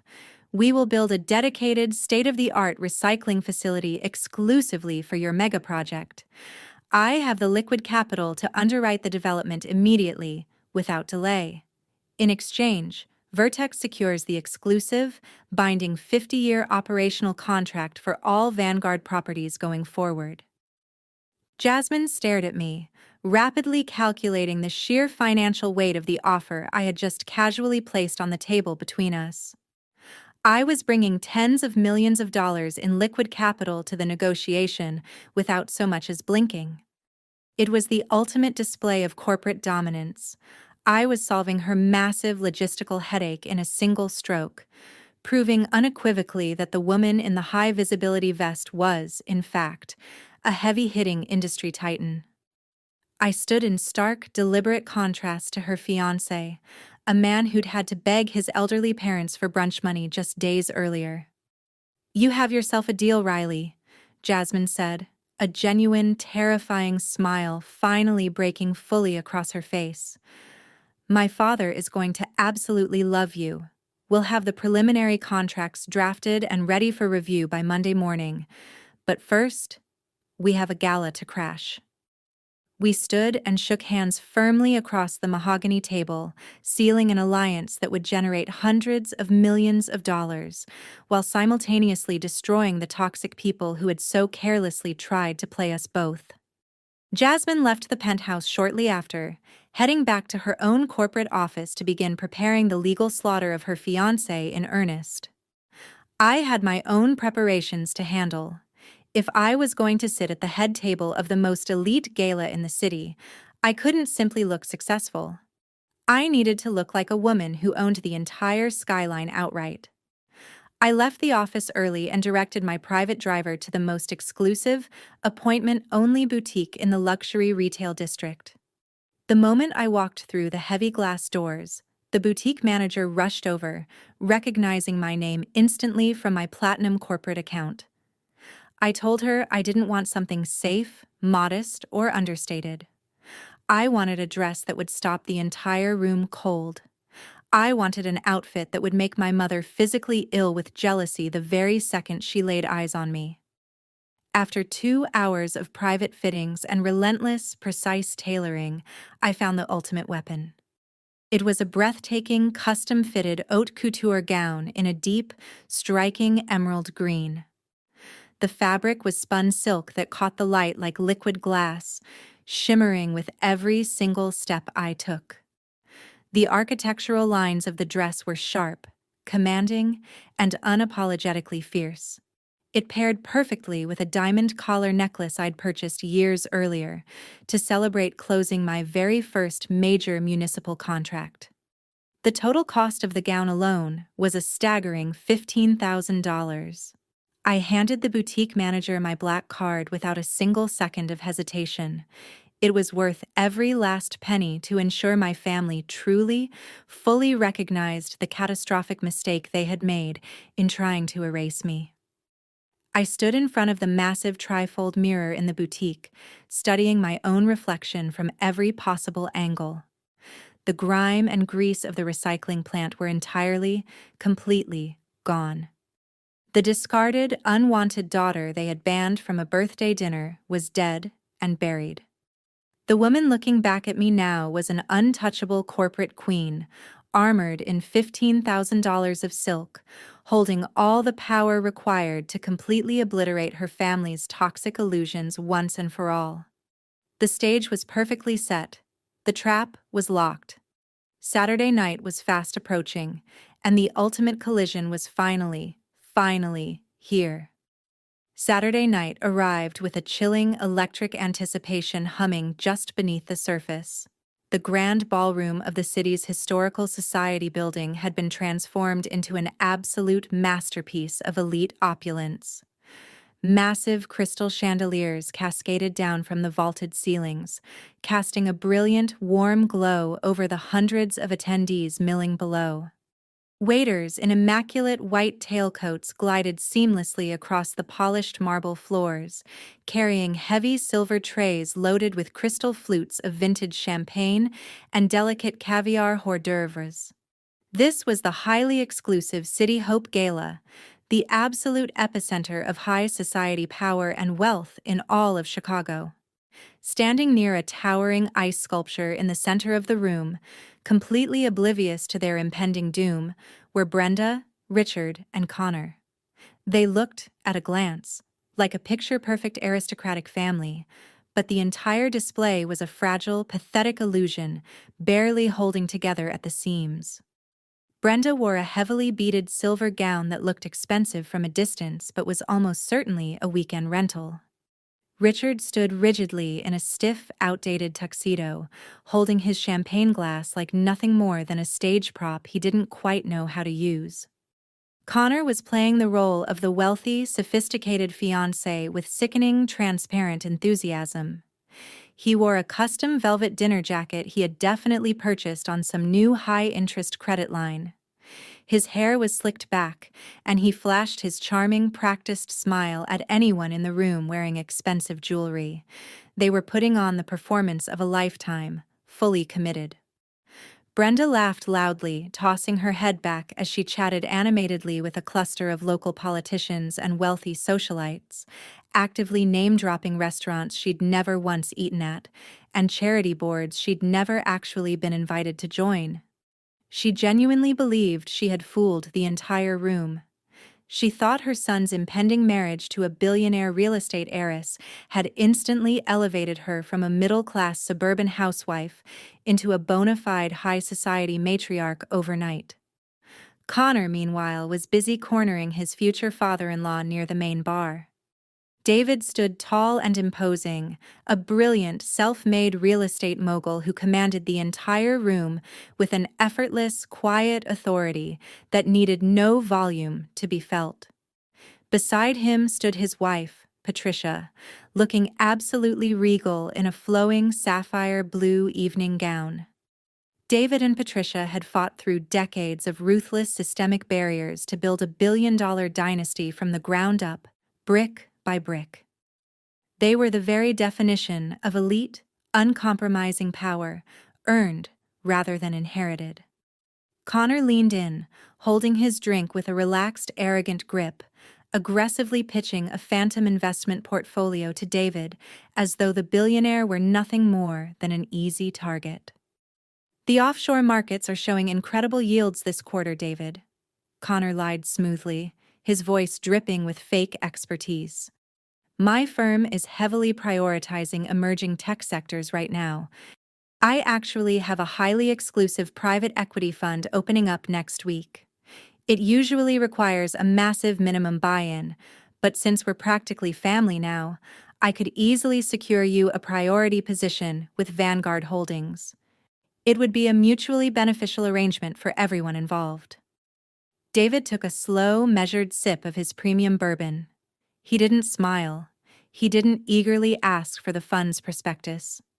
His dark, intelligent eyes locked onto Connor's face with a gaze so sharp it could have cut glass. David already knew the absolute truth. Jasmine had briefed her parents extensively the night before, laying it all out in careful, damning detail. David knew this charming, slick-haired man standing in front of him was not, in any real sense, an investment banking executive. He knew Connor was a desperate, lying fraud, drowning in over $1 million of toxic gambling debt. He knew Connor was attempting to secure a fake investment purely to siphon off their family's capital and pay down his loan sharks before his legs got broken in some back alley somewhere. Brenda rushed over eagerly, keen to insert herself directly into the conversation with the billionaires, completely unaware that the ground beneath her family's feet was about to open up and swallow them whole. "Oh, you simply must listen to Connor," Brenda chimed in, placing a heavily manicured hand on her son's shoulder. "He has always possessed such a brilliant financial mind, just like his father. Richard recently restructured several major municipal bonds back home. We're simply a family that understands the absolute necessity of growing generational wealth." Patricia exchanged a brief, microscopic glance with her husband. The sheer audacity of Brenda's lie was staggering. Patricia already knew, thanks to Jasmine's briefing, that Brenda and Richard had secretly taken out a massive second mortgage on their own retirement home just to fund Connor's leased sports car and fake designer watches. They were actively bleeding themselves dry, flirting with homelessness, all to maintain this pathetic illusion of grandeur in front of strangers. "Generational wealth is indeed a complex subject," David replied, his deep voice carrying a tone of absolute, terrifying calm. "It requires strict transparency, fierce loyalty, and a complete absence of deception. My family does not tolerate financial risks, Connor. We investigate every single ledger before we commit our capital. I assume a man of your supposed caliber welcomes a rigorous forensic audit." Connor swallowed hard. A thin bead of cold sweat formed at his temple despite the cool air conditioning humming through the ballroom. He forced out a loud laugh and waved his free hand dismissively, as if brushing the question away entirely. "Of course, David. Absolute transparency is my personal guarantee. You'll find my ledgers spotless, I promise you. We can schedule a meeting with my wealth management team next week, whenever suits you." Connor believed in that moment that he had survived the interrogation. He took a long, satisfied sip of his champagne, puffing his chest out with arrogant pride. He thought he had successfully manipulated one of the most powerful men in the entire city. He genuinely believed his catastrophic financial sins were safely hidden away in the dark, out of reach.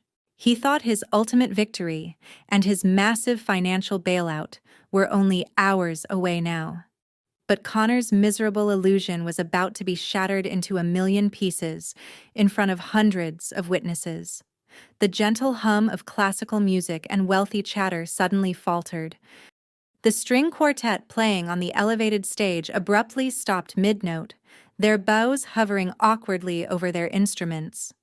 A sudden, heavy silence swept rapidly across the massive ballroom, moving like a physical wave from the entrance all the way to the main bar. Brenda turned her head, mildly annoyed by the abrupt quiet.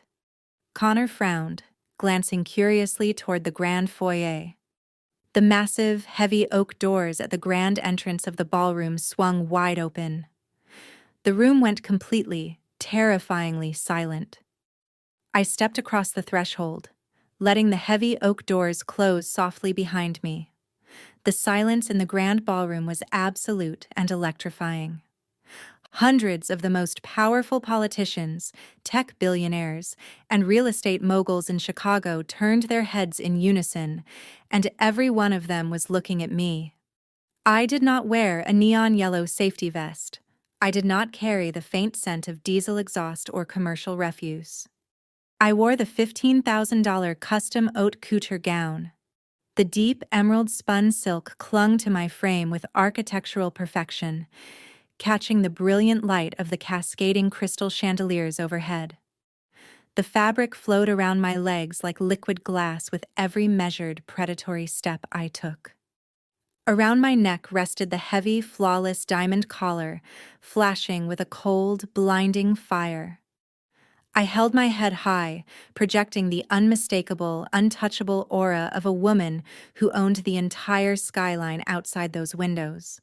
A blinding flurry of white light erupted near the entrance. The official society photographers, hired to document the absolute elite of the city, instantly recognized power the moment it walked into a room. They raised their heavy cameras and began snapping dozens of photographs in rapid succession, the mechanical clicking of shutters echoing sharply off the marble walls. The quiet murmurs of the wealthy guests began to rise, buzzing with intense curiosity and immediate, involuntary respect. They didn't know my face yet, but they instantly recognized that I was a heavy-hitting industry titan, the kind you didn't ignore. Directly across the massive expanse of the ballroom, standing frozen near the main bar, my family was experiencing a catastrophic system failure of their own. Brenda stood paralyzed, her mouth hanging open in a grotesque mask of sheer, unadulterated horror. Her fingers went completely numb, and the crystal flute slipped straight through her grip, hitting the polished marble floor with a sharp, violent crash. Shards of expensive crystal exploded outward, spraying premium champagne across the hem of her rented silver evening gown. She didn't even flinch. She didn't look down at the mess. Her wide, terrified eyes stayed locked entirely on me. Connor looked significantly worse. The blood drained from his face so fast he looked like a chalk-white corpse dressed in a rented velvet tuxedo. His jaw clenched, and his chest heaved as he seemed to stop breathing entirely. He was staring at the exact same woman he had aggressively cornered in a filthy, wet alleyway just 3 days earlier.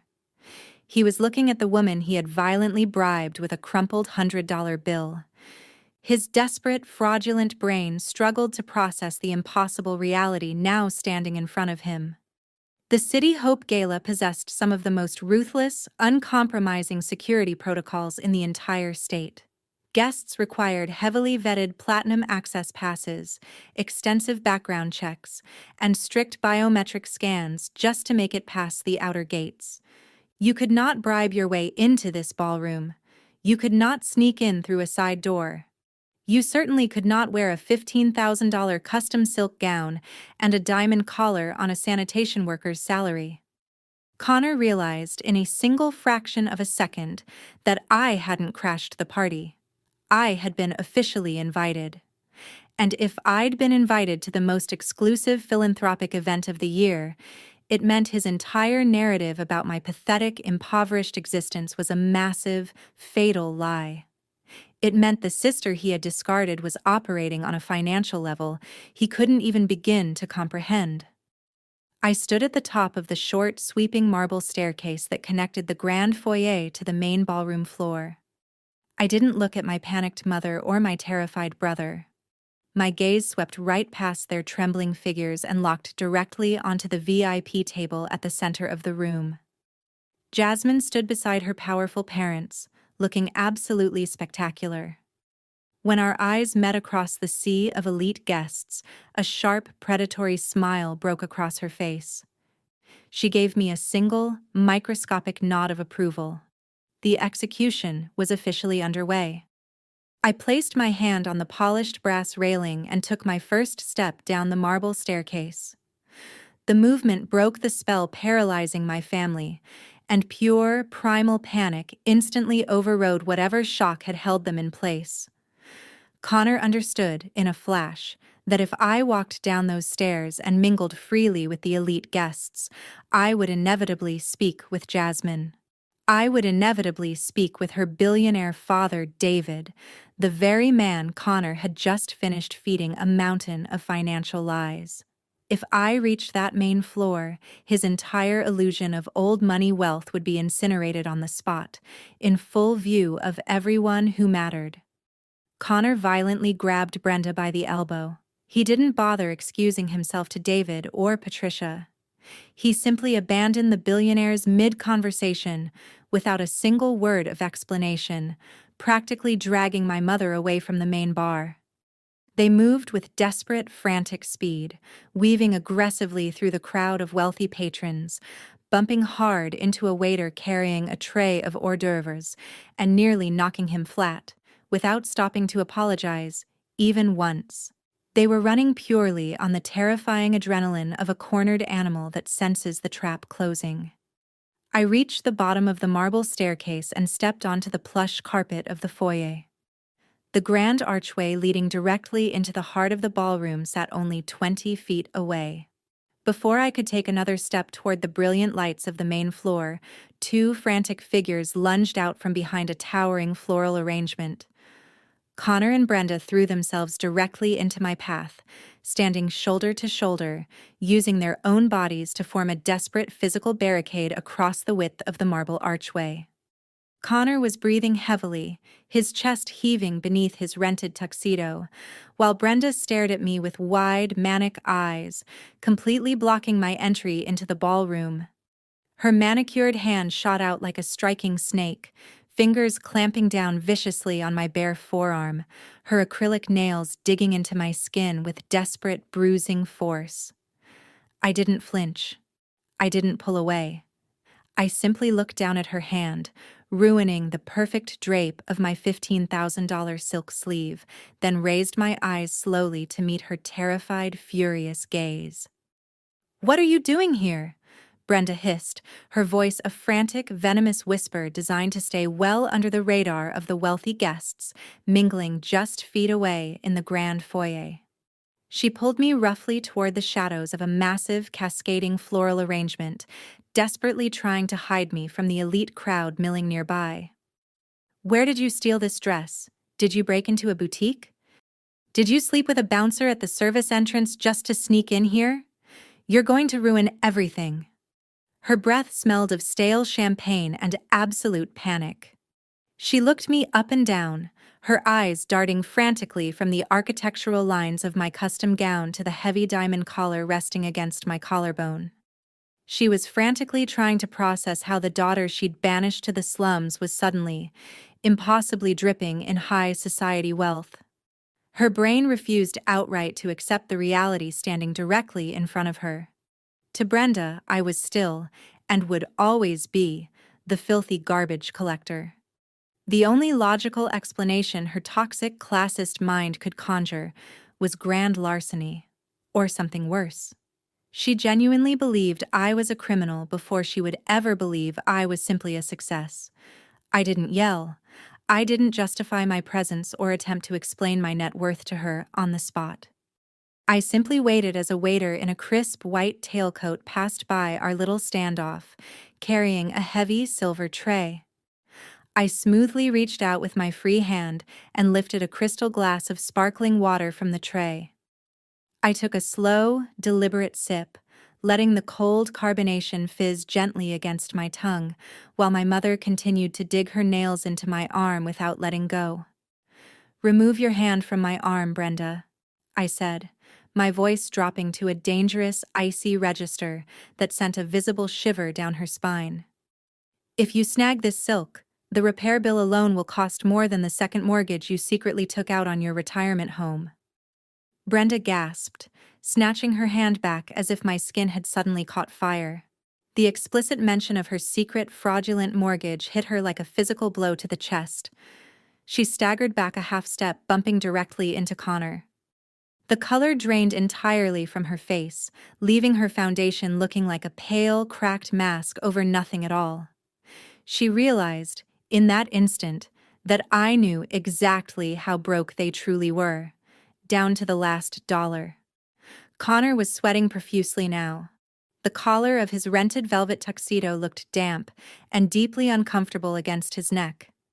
His eyes darted frantically toward the main ballroom, terrified that Jasmine or David might wander over to investigate the sudden commotion in the foyer.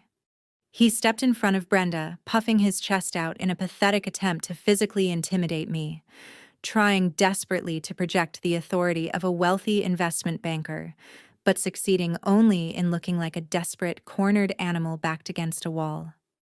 "You need to leave. This instant," Connor ordered, his voice cracking slightly under the immense pressure of his rapidly collapsing lies. "I don't know what kind of psychotic break you're having, Riley, but this is a private, high-security event for actual professionals. You're a mentally unstable stalker. If you don't turn around and walk out those doors right now, I will call the police and have you arrested for trespassing." I took another slow sip of my sparkling water, utterly unfazed by his pathetic display of false power. "A mentally unstable stalker," I repeated, rolling the absurd accusation around in my mouth like it tasted faintly of something rotten. "That's a fascinating narrative, Connor. Does that story usually work when you're trying to explain away the people you owe money to? Did you use that same excuse when your bookie called during dinner last week? Are you going to tell Jasmine that the scary garbage collector is obsessed with your fabulous, wealthy lifestyle?" His face went from pale to a mottled, angry red. He clenched his fists at his sides, stepping so close I could feel the heat radiating off his panicked body. He was trying to use the exact same gaslighting tactics our parents had used on me for my entire life. The same tired trick of labeling my independence as instability, painting my honesty as some kind of mental illness, all to protect their own fragile egos from ever having to face the truth. He thought if he called me crazy enough times, loudly enough, I would eventually break down and start to believe it myself. "You're insane," Connor spat, the words hitting the air with absolute venom. "You're a delusional, jealous loser who can't handle the fact that I'm marrying into a billionaire dynasty. I am about to secure our family's future, and you're trying to sabotage it because you're a pathetic garbage worker who will never amount to anything. I will tell everyone in that room that you're an obsessive lunatic who followed me here. No one will believe a word you say. Look at you. You're a complete fraud." I smiled. It was a genuine, terrifying smile that finally made the fake confidence drain completely out of his eyes. He realized, in that split second, that I wasn't reacting to his abuse at all. I wasn't shrinking away. I was standing there in a gown that cost more than his leased car, looking at him like he was a stain on the marble floor beneath our feet. "I'm not the one wearing a leased tuxedo and sweating through my collar, Connor," I replied softly, my voice cutting through his panic with surgical precision. "And I'm certainly not the one who has to beg a security guard to fight my battles for me." The insult shattered whatever miserable shred of dignity Connor had left standing. The reality of his impending doom overrode whatever sliver of rational thought remained in his head, and he completely lost his mind. He decided, in that moment, to play the ultimate high society card, genuinely believing his fake elite status would protect him from the consequences of his own actions. He spun around, raised his hand high into the air, and aggressively snapped his fingers toward the grand entrance of the venue. "Security!" Connor bellowed, his voice echoing loudly across the marble foyer, drawing the immediate, startled attention of dozens of elite guests and event staff nearby. "Security! "We have a trespasser here. I want the head of security over here immediately. Arrest this woman and throw her out onto the street." Connor's voice echoed sharply through the grand foyer, the loud, arrogant command hanging in the air and instantly freezing the nearby conversations of the elite guests around us. Within seconds, the heavy, measured footsteps of professional security personnel echoed across the polished marble floor. Led by the head of security, a towering, broad-shouldered man with a severe military haircut and an impeccably tailored black suit, the team moved with absolute, unhurried purpose. He was flanked by two highly muscular guards who looked more than ready to tackle a physical threat straight to the ground if necessary. Connor puffed his chest out even further, adjusting his least velvet lapels and looking at me with a triumphant, malicious sneer. He genuinely believed that his rented tuxedo and his proximity to the main ballroom gave him the supreme authority to command these men like personal servants. He thought his fake high society status was an impenetrable shield. "Right here," Connor ordered, pointing a trembling, sweaty finger directly at my face as the security team approached us. "This woman is an uninvited trespasser. She's a known stalker with a history of severe mental instability. She's been harassing my family and trying to extort us for money. I want her physically removed from this venue immediately. Check her for stolen items and hand her over to the local authorities right now." Brenda nodded vigorously beside him, desperate to reinforce the lie with her own frantic, breathless accusations about how she feared for her life, and how I must have forced my way through the catering service entrance uninvited. They were throwing every toxic, manipulative tactic they had ever used against me over the years directly at the security team now, fully expecting immediate, unquestioning obedience. The head of security stepped up to the edge of our tense little circle. He did not reach for his radio. He did not signal his muscular guards to grab my arms. He did not even glance at Connor or Brenda. He walked right past my brother, completely ignoring the frantic, sweating man barking orders like a spoiled, entitled child having a tantrum. The large, intimidating captain stopped exactly 2 feet in front of me, snapped his heels together, clasped his hands firmly behind his back, and bowed from the waist with absolute, unquestionable respect. "Good evening, Miss Riley," the head of security said, his deep voice carrying a tone of profound professional deference that echoed clearly through the foyer.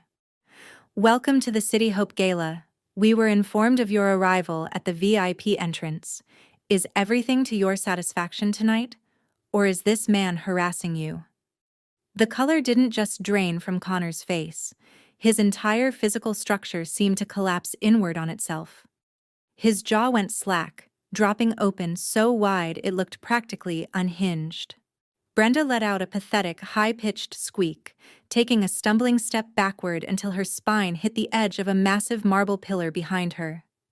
They stared at the head of security, utterly paralyzed by the sheer impossibility of the scene unfolding directly in front of them. The authoritative man they had just summoned to execute their dirty work was, instead, bowing respectfully to the very garbage collector they so deeply despised. I took another slow, refreshing sip of my sparkling water, met the security captain's eyes, and offered a polite, appreciative nod. "Good evening, Captain," I replied smoothly, projecting the calm authority of a woman who owned every square inch of the room. "The venue looks spectacular tonight. And to answer your question, yes. This individual stepped directly into my path and has been aggressively shouting completely fabricated accusations at me for the past 3 minutes. He's becoming a significant nuisance to my evening." The head of security slowly turned his massive frame to face Connor directly. The respectful, polite demeanor he had shown me vanished instantly, replaced by a cold, hardened glare that promised swift and immediate physical consequences. The 2 muscular guards flanking him stepped forward in unison, instinctively boxing Connor and Brenda into a tight, inescapable corner against the floral arrangement behind them. "There must be a mistake," Connor stammered, his voice cracking into a pathetic high-octave register of sheer panic. "You don't understand who she is. I'm telling you, she's a sanitation worker. She drives a trash truck. I'm the fiancé of Jasmine, the lead legal counsel for Vanguard Holdings. My future father-in-law is David. You need to listen to me right now." The head of security did not blink. He stepped directly into Connor's personal space, forcing my brother to crane his neck upward just to meet the taller man's furious gaze. "I know exactly who you are," the captain stated, his voice a low, dangerous rumble that cut cleanly through Connor's desperate name-dropping. "You're holding a standard general admission ticket, but the woman you're currently pointing your finger at is not a trespasser. Ms. Riley is the platinum sponsor of tonight's entire gala."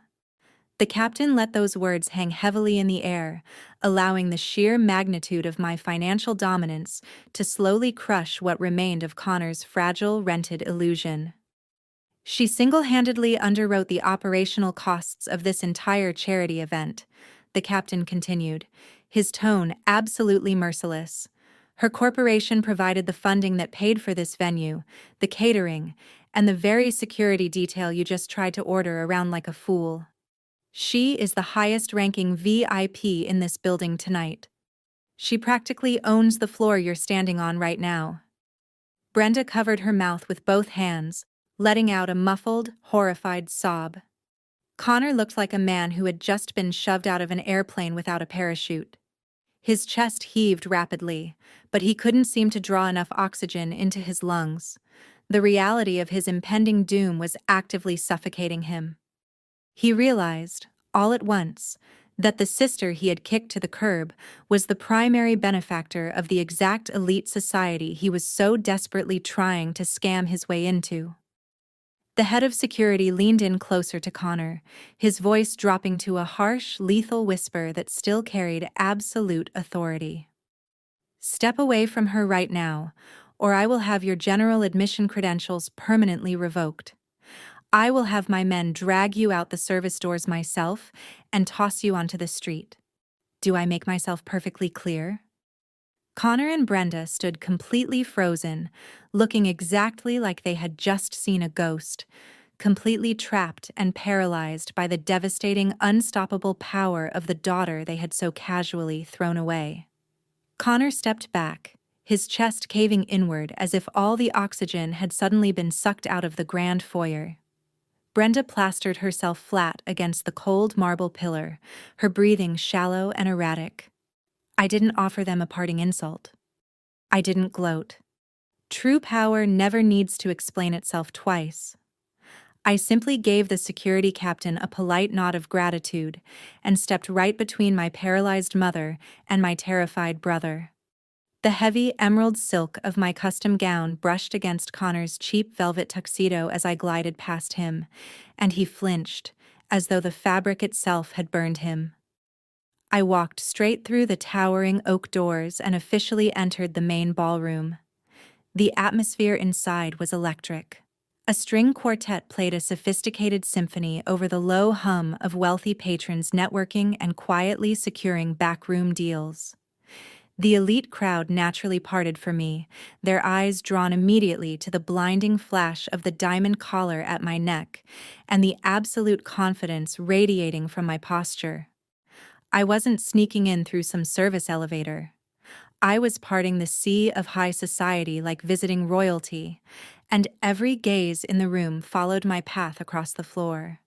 I navigated the polished marble with deliberate grace, heading straight for the epicenter of the room.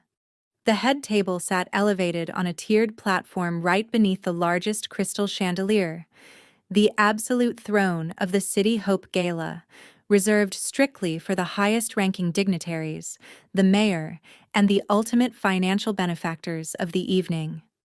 As I approached the velvet-lined steps of the platform, David stood up from his chair. The billionaire real estate mogul didn't offer me a polite nod from a distance. He stepped down to the main floor to personally greet me himself, his massive presence commanding instant reflexive respect from the surrounding tables. "Welcome to the pinnacle, Riley," David said, his deep voice carrying a tone of absolute professional admiration. He extended his hand, and I gripped it firmly, returning a handshake that communicated equal corporate dominance. "Your family knows how to throw a spectacular event, David," I replied smoothly. Vertex Waste Solutions is incredibly proud to be the platinum sponsor tonight. We look forward to cleaning up this city together. Patricia rose from her seat, her sapphire gown shimmering as she offered me a warm, genuine embrace. "We are honored to have you at our table, Riley," she said, her sharp eyes sparkling with predatory intelligence. "Jasmine has told us everything about your remarkable corporate empire, and about the fascinating garbage that needs to be collected tonight." I stepped up onto the elevated platform and took my designated seat directly to the right of Jasmine. My future sister-in-law leaned over, her dark eyes flashing with lethal anticipation, as a waiter immediately poured premium vintage champagne into my crystal flute. "Did you enjoy the appetizer in the foyer?" Jasmine asked, her voice a low, dangerous whisper meant only for me. "The appetizer was desperate and completely panicked," I replied softly, taking a measured sip of the expensive champagne. "Connor tried to order the head of security to have me arrested for trespassing. It ended with him being threatened with physical removal from the premises. He's currently bleeding out in the lobby, trying to figure out how a peasant bought this table." Jasmine let out a dark, sophisticated laugh that sent a small chill through the air around us. "The main course is going to be spectacular," she promised. From my elevated vantage point at the head table, I had a commanding, unobstructed view of the entire ballroom. I slowly scanned the sea of elegantly dressed guests until my eyes locked onto a small, poorly positioned table near the rear service doors, the general admission section. Brenda, Richard, and Connor had finally stumbled back into the ballroom, looking like prisoners of war walking to the gallows. They collapsed heavily into their cheap banquet chairs. Richard leaned forward aggressively, his face a mask of furious confusion, gesturing wildly and demanding to know what had just happened in the marble foyer, and why Connor looked like he was about to vomit on the tablecloth. Brenda covered her face with her trembling hands, her rented silver gown still stained with the champagne she had dropped earlier. Connor looked entirely hollowed out, slumped in his chair, staring blankly at the white tablecloth in front of him. His hands shook violently as he reached for a water glass. He slowly lifted his heavy head, his panicked, bloodshot eyes scanning the massive room until he finally found the elevated head table. I held my crystal flute and looked directly back at him. I didn't wave. I didn't smile. I simply stared at him from the absolute peak of the social hierarchy he had so desperately tried to infiltrate, and I watched the devastating reality crush him slowly from across the room. He was trapped. He couldn't stand up and run out the back doors, because fleeing the gala now would be an extreme, unforgivable insult to David and Patricia.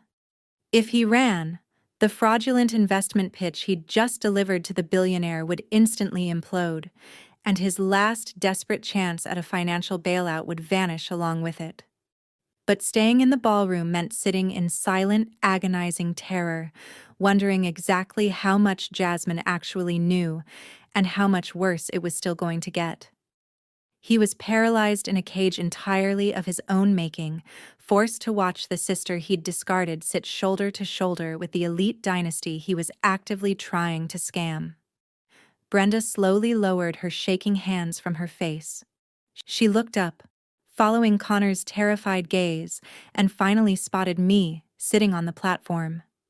The sheer psychological horror that washed over my mother's features in that moment was breathtaking to witness. She saw me laughing quietly with Patricia. She saw David treating me with profound professional respect. The toxic, classist illusion she had maintained her entire life shattered completely, in a single moment, right there in front of her. The garbage collector was the queen of the room, and Brenda was trapped in the cheap seats, choking on the ashes of her own toxic vanity.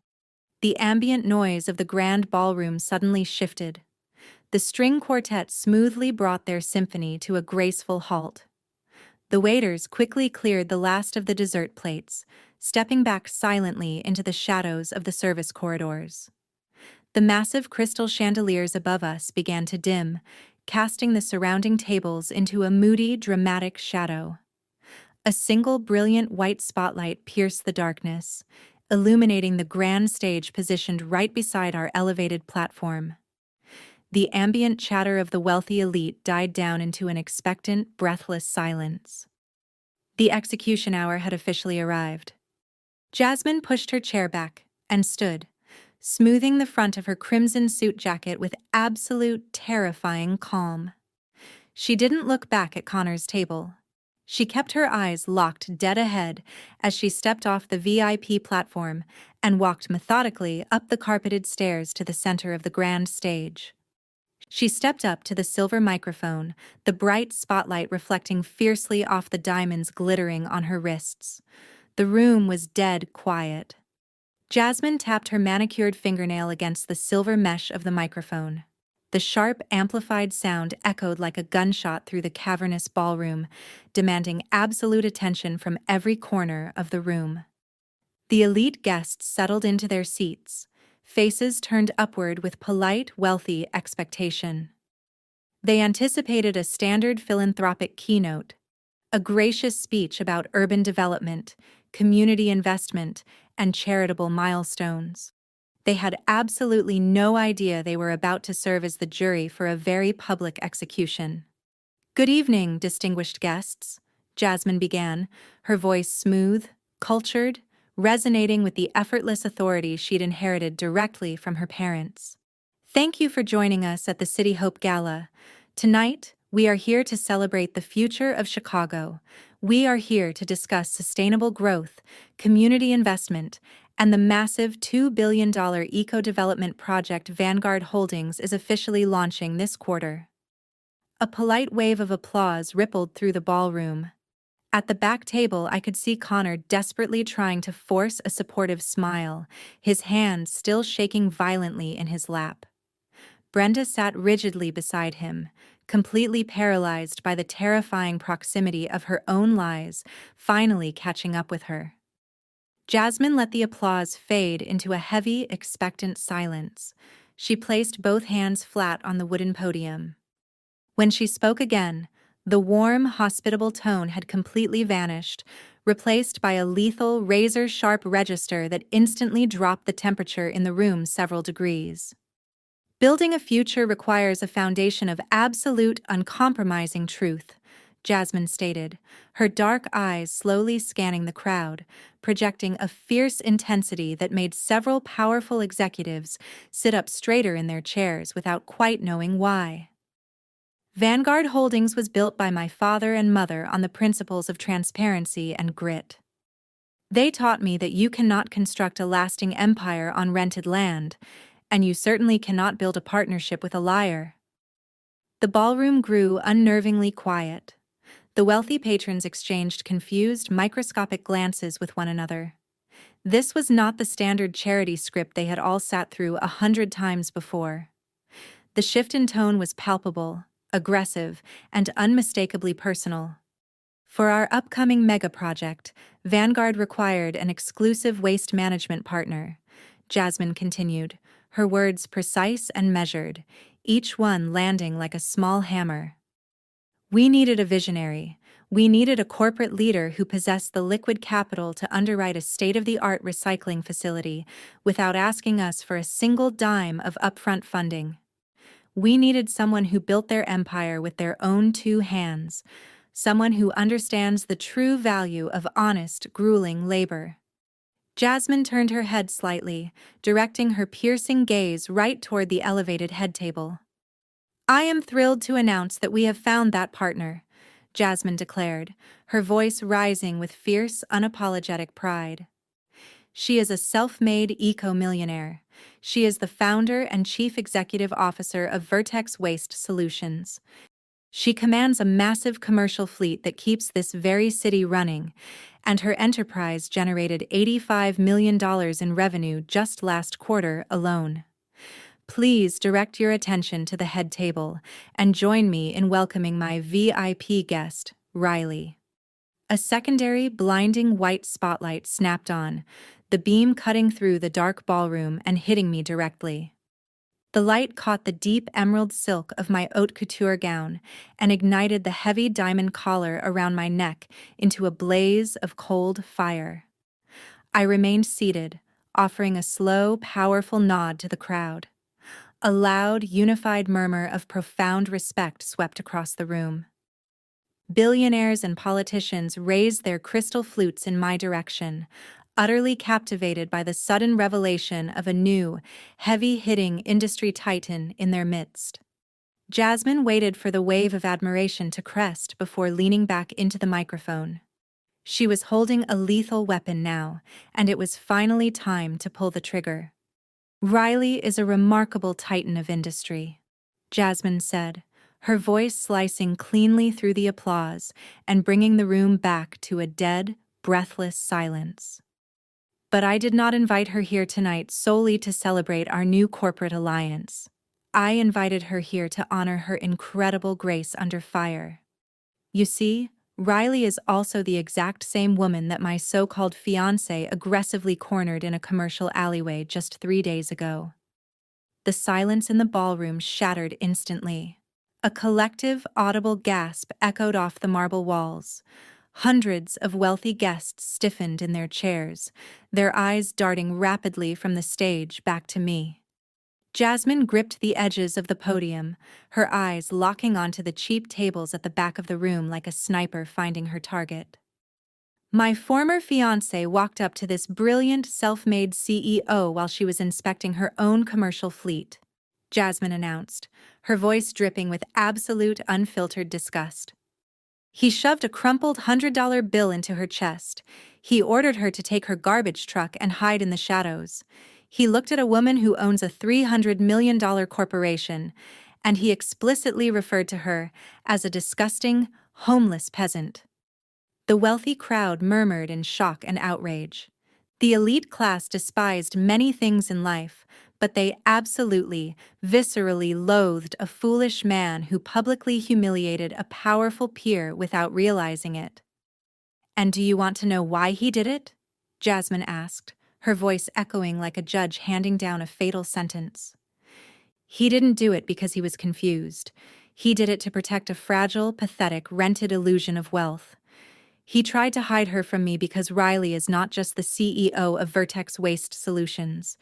She is his biological sister." A second massive wave of shock ripped through the ballroom. The scandal was absolute perfection. A fake aristocrat attempting to bury his highly successful blue-collar sister just to secure a wealthy marriage. The high society crowd practically salivated at the sheer, unadulterated drama of the exposure unfolding right in front of them. Jasmine didn't let them recover. She raised her right hand high into the air and snapped her fingers with sharp, theatrical precision. The lighting technician working the catwalk above followed the exact instructions Jasmine had provided him earlier that afternoon. The massive spotlight sweeping over the crowd instantly changed direction, the blinding white beam shooting directly across the expansive ballroom, cutting through the darkness like a laser. The spotlight slammed down onto the general admission tables at the far edge of the room, pinning Connor perfectly to his cheap banquet chair. He was trapped in a circle of blazing, inescapable light. Every single eye in the grand ballroom, hundreds of the most powerful and influential people in the entire city, turned simultaneously to stare directly at him. He sat frozen, his face chalk white, sweating heavily through the collar of his least velvet tuxedo, completely exposed as the ultimate fraud, laid bare for everyone to see. Jasmine didn't let him look away. She stood at the wooden podium, staring down from the grand stage at the man who had tried to play her brilliant family for fools. She slowly raised her left hand, extending her fingers so the massive diamond engagement ring caught the harsh glare of the overhead stage lights. The brilliant sparkle of the expensive gemstone stood in sharp, ironic contrast to the absolute darkness of the betrayal it represented. When Connor asked me to marry him, Jasmine's voice echoed through the massive ballroom speakers, crisp, clinical, and unwavering. He presented himself as an elite investment banking executive. He told my family he was a man of old money, a master of global finance with a generational trust fund. He wore bespoke suits, ordered expensive wine, and talked a very big game about offshore portfolios and emerging tech sectors. He sold my parents, and me, a flawless aristocratic illusion. She lowered her hand, her manicured fingers gripping the edge of the podium so tightly her knuckles turned pale. But an illusion is just a polite word for a predatory lie, she stated, the temperature in the room dropping yet again. And my family does not tolerate liars. Jasmine pulled a sleek digital tablet from the podium shelf and tapped the illuminated screen exactly once. Immediately, the massive projection screens flanking the grand stage flickered to life. Instead of displaying the Charity Gala's philanthropic logo, the screens broadcast a highly detailed, magnified image of a forensic financial report. The bright red numbers were impossible to miss, looming over the entire ballroom like a digital executioner's blade poised to fall. "Allow me to introduce you to the real Connor," Jasmine announced, gesturing sharply toward the giant screens. "He is not a senior executive. He is a mid-level analyst who barely makes enough money to cover the monthly lease on that flashy sports car he drives.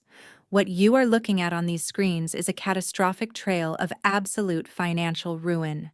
My so-called fiancé is currently drowning in exactly $1.2 million of debt."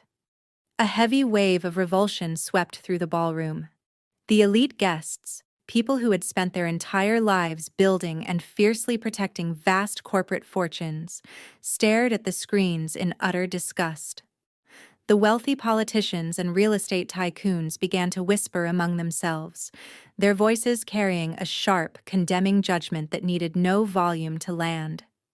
"You are looking at maxed-out, high-interest credit cards," Jasmine continued, her voice relentless and completely devoid of mercy. "You are looking at predatory personal loans. You are looking at hundreds of thousands of dollars in offshore gambling losses. This man is a walking financial corpse. He targeted me not because he loved me, but because he viewed the real estate dynasty my parents built as his personal bailout fund. He planned to use my family's hard-earned capital to quietly pay off his loan sharks before they broke his legs in some alley." Connor looked like he was going to vomit right there on the ballroom floor.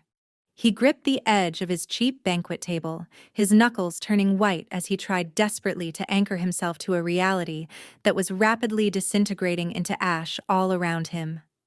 But Jasmine wasn't finished yet. She shifted her fierce, predatory gaze from Connor to the woman sitting rigidly beside him. "And a scam of this magnitude requires accomplices," Jasmine declared. "Connor did not build this pathetic house of cards alone. He had the full, enthusiastic backing of his parents." Brenda let out a sharp, panicked gasp. She shook her head frantically, holding her hands up in front of her chest as if she could physically block the words from reaching the elite crowd around her. "Brenda and Richard," Jasmine said, her tone dripping with pure, unadulterated contempt, "sat at my engagement dinner and cried tears of joy. They told me I was the absolute answer to their prayers. I thought they were being deeply sentimental. I did not realize they were quite literally praying for a financial rescue." You see, to fund Connor's fake aristocratic lifestyle, Brenda and Richard completely liquidated their retirement accounts. Even worse, they secretly took out a massive second mortgage on their suburban home.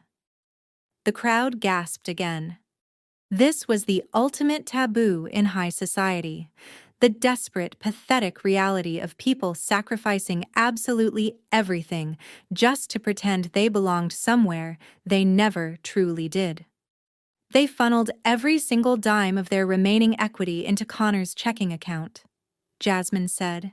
exposing the hard truth as it hit the ballroom like a physical strike. They actively funded a predator. They were willing to sacrifice their own daughter, banning a highly successful corporate CEO from family events, just to keep their golden boy looking rich enough to scam my family successfully. They sold their souls for a seat at this table tonight. Jasmine stepped away from the microphone. The heavy silence in the room was absolutely deafening. She walked down the carpeted stairs of the grand stage, moving with the terrifying, unhurried grace of an executioner who has all the time in the world. The sea of wealthy guests parted immediately, clearing a wide path for her as she marched directly toward the spotlight, pinning Connor to his table. Connor tried to stand up, but his legs completely failed him. He fell heavily back into his chair, his chest heaving as he gasped desperately for air. Brenda was weeping openly now, her face buried in her hands, her rented silver gown ruined, and her fake aristocratic pride utterly obliterated in front of everyone she'd hoped to impress. Richard stared blankly at the floor, his entire life's pride and financial security completely, permanently destroyed. Jasmine stopped right in front of their table. She didn't yell. She didn't raise her voice. She looked down at Connor with absolute, terrifying authority, then reached for her left hand and grabbed the massive diamond engagement ring. With a swift, sharp pull, she slid the ring off her finger and threw the heavy piece of jewelry directly onto the center of Connor's table. The diamond hit the cheap porcelain plates with a sharp, resonant clatter that made Brenda flinch violently. "The wedding is off," Jasmine stated, her voice ringing clearly through the quiet, expansive space. "And my legal team has already filed a civil lawsuit against you for attempting to defraud my family." The final blow broke whatever miserable shred of dignity Connor had left. His chair scraped violently against the polished marble floor as he slid out of it, dropping directly to his knees right there in front of the entire elite society of Chicago. He reached out with trembling, sweaty hands, desperately trying to grab the hem of Jasmine's crimson suit jacket, sobbing loudly, begging for forgiveness, pleading with her to listen, promising he could explain everything and somehow make it right. Jasmine took a sharp step backward, refusing to let his desperate hands touch her expensive clothing, and looked down at his kneeling, pathetic form with pure, unfiltered disgust. Brenda started wailing, a loud, desperate sound of complete social destruction. She realized all at once that they weren't just broke anymore. They were entirely, permanently ruined. No bank would ever look at them favorably again. No country club would ever let them through the door.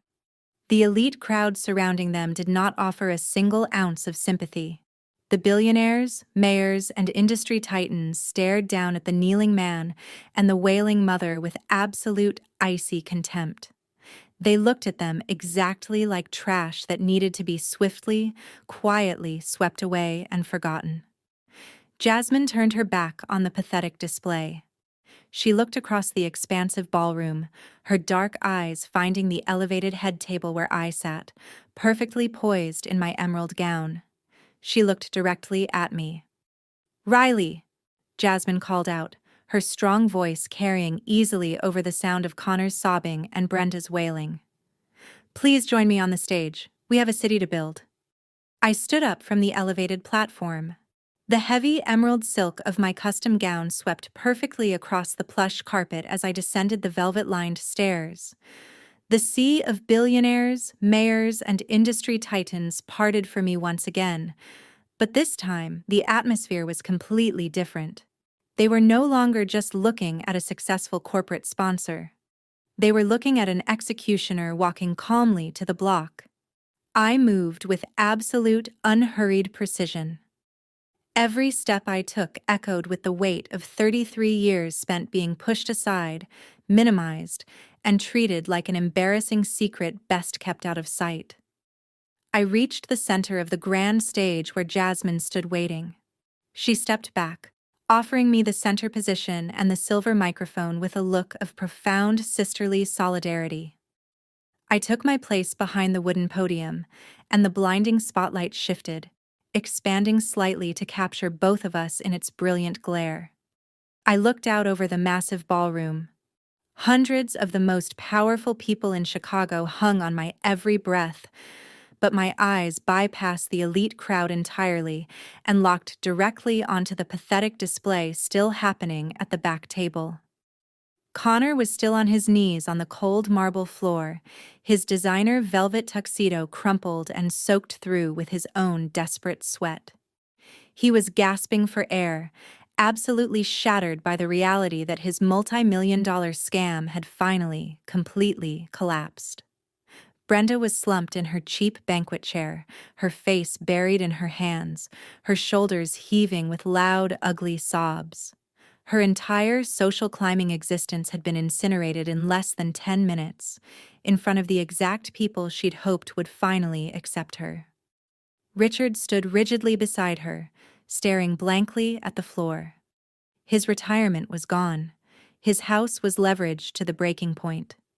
He had bet his entire life on a parasitic son and lost absolutely everything in the process.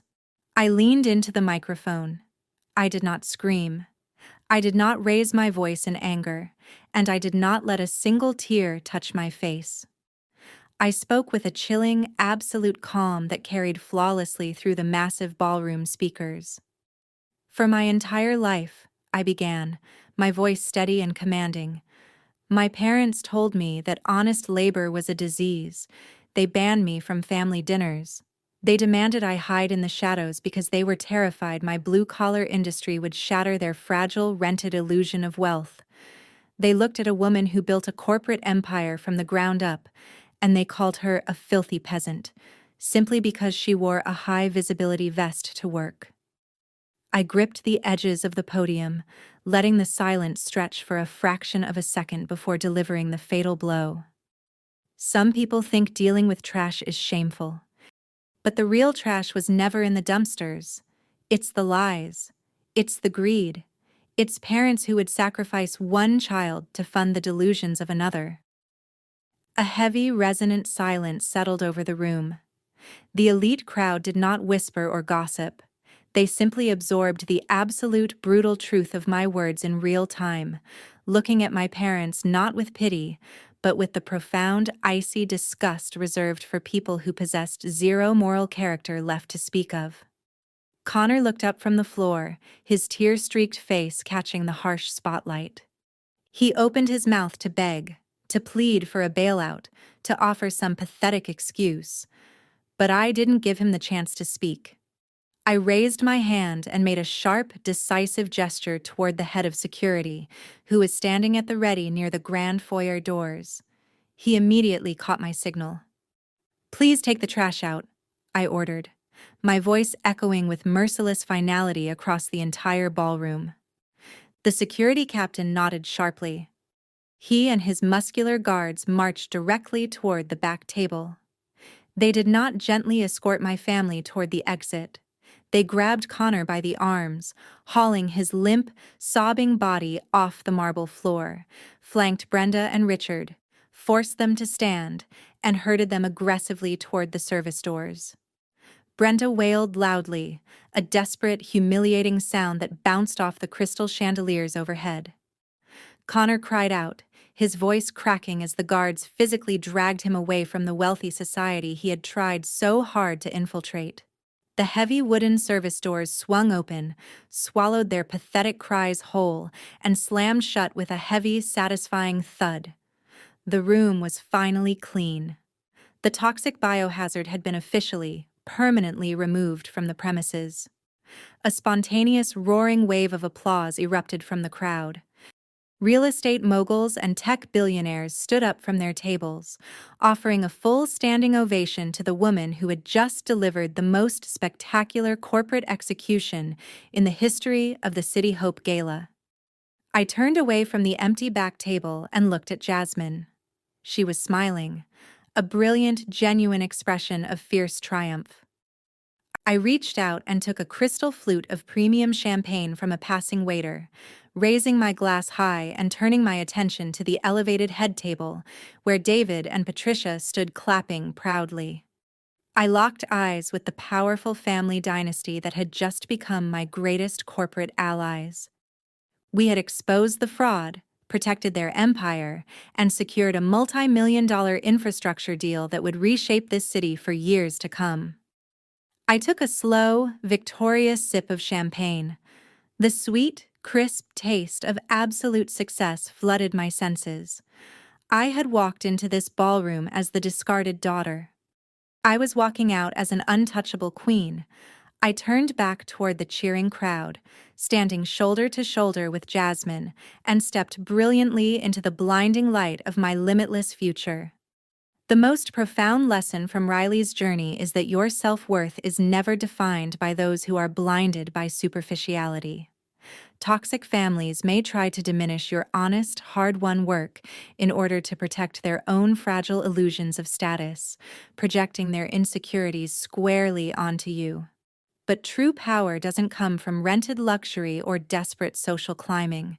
It's built on grit, authenticity, and standing firmly, unapologetically in your own truth. When you finally stop seeking validation from people committed to misunderstanding you, you reclaim your ultimate power. You never need a seat at their table when you have the strength and the will to build an empire entirely your own. Have you ever had to walk away from toxic expectations to build your own success? Share your story in the comments below.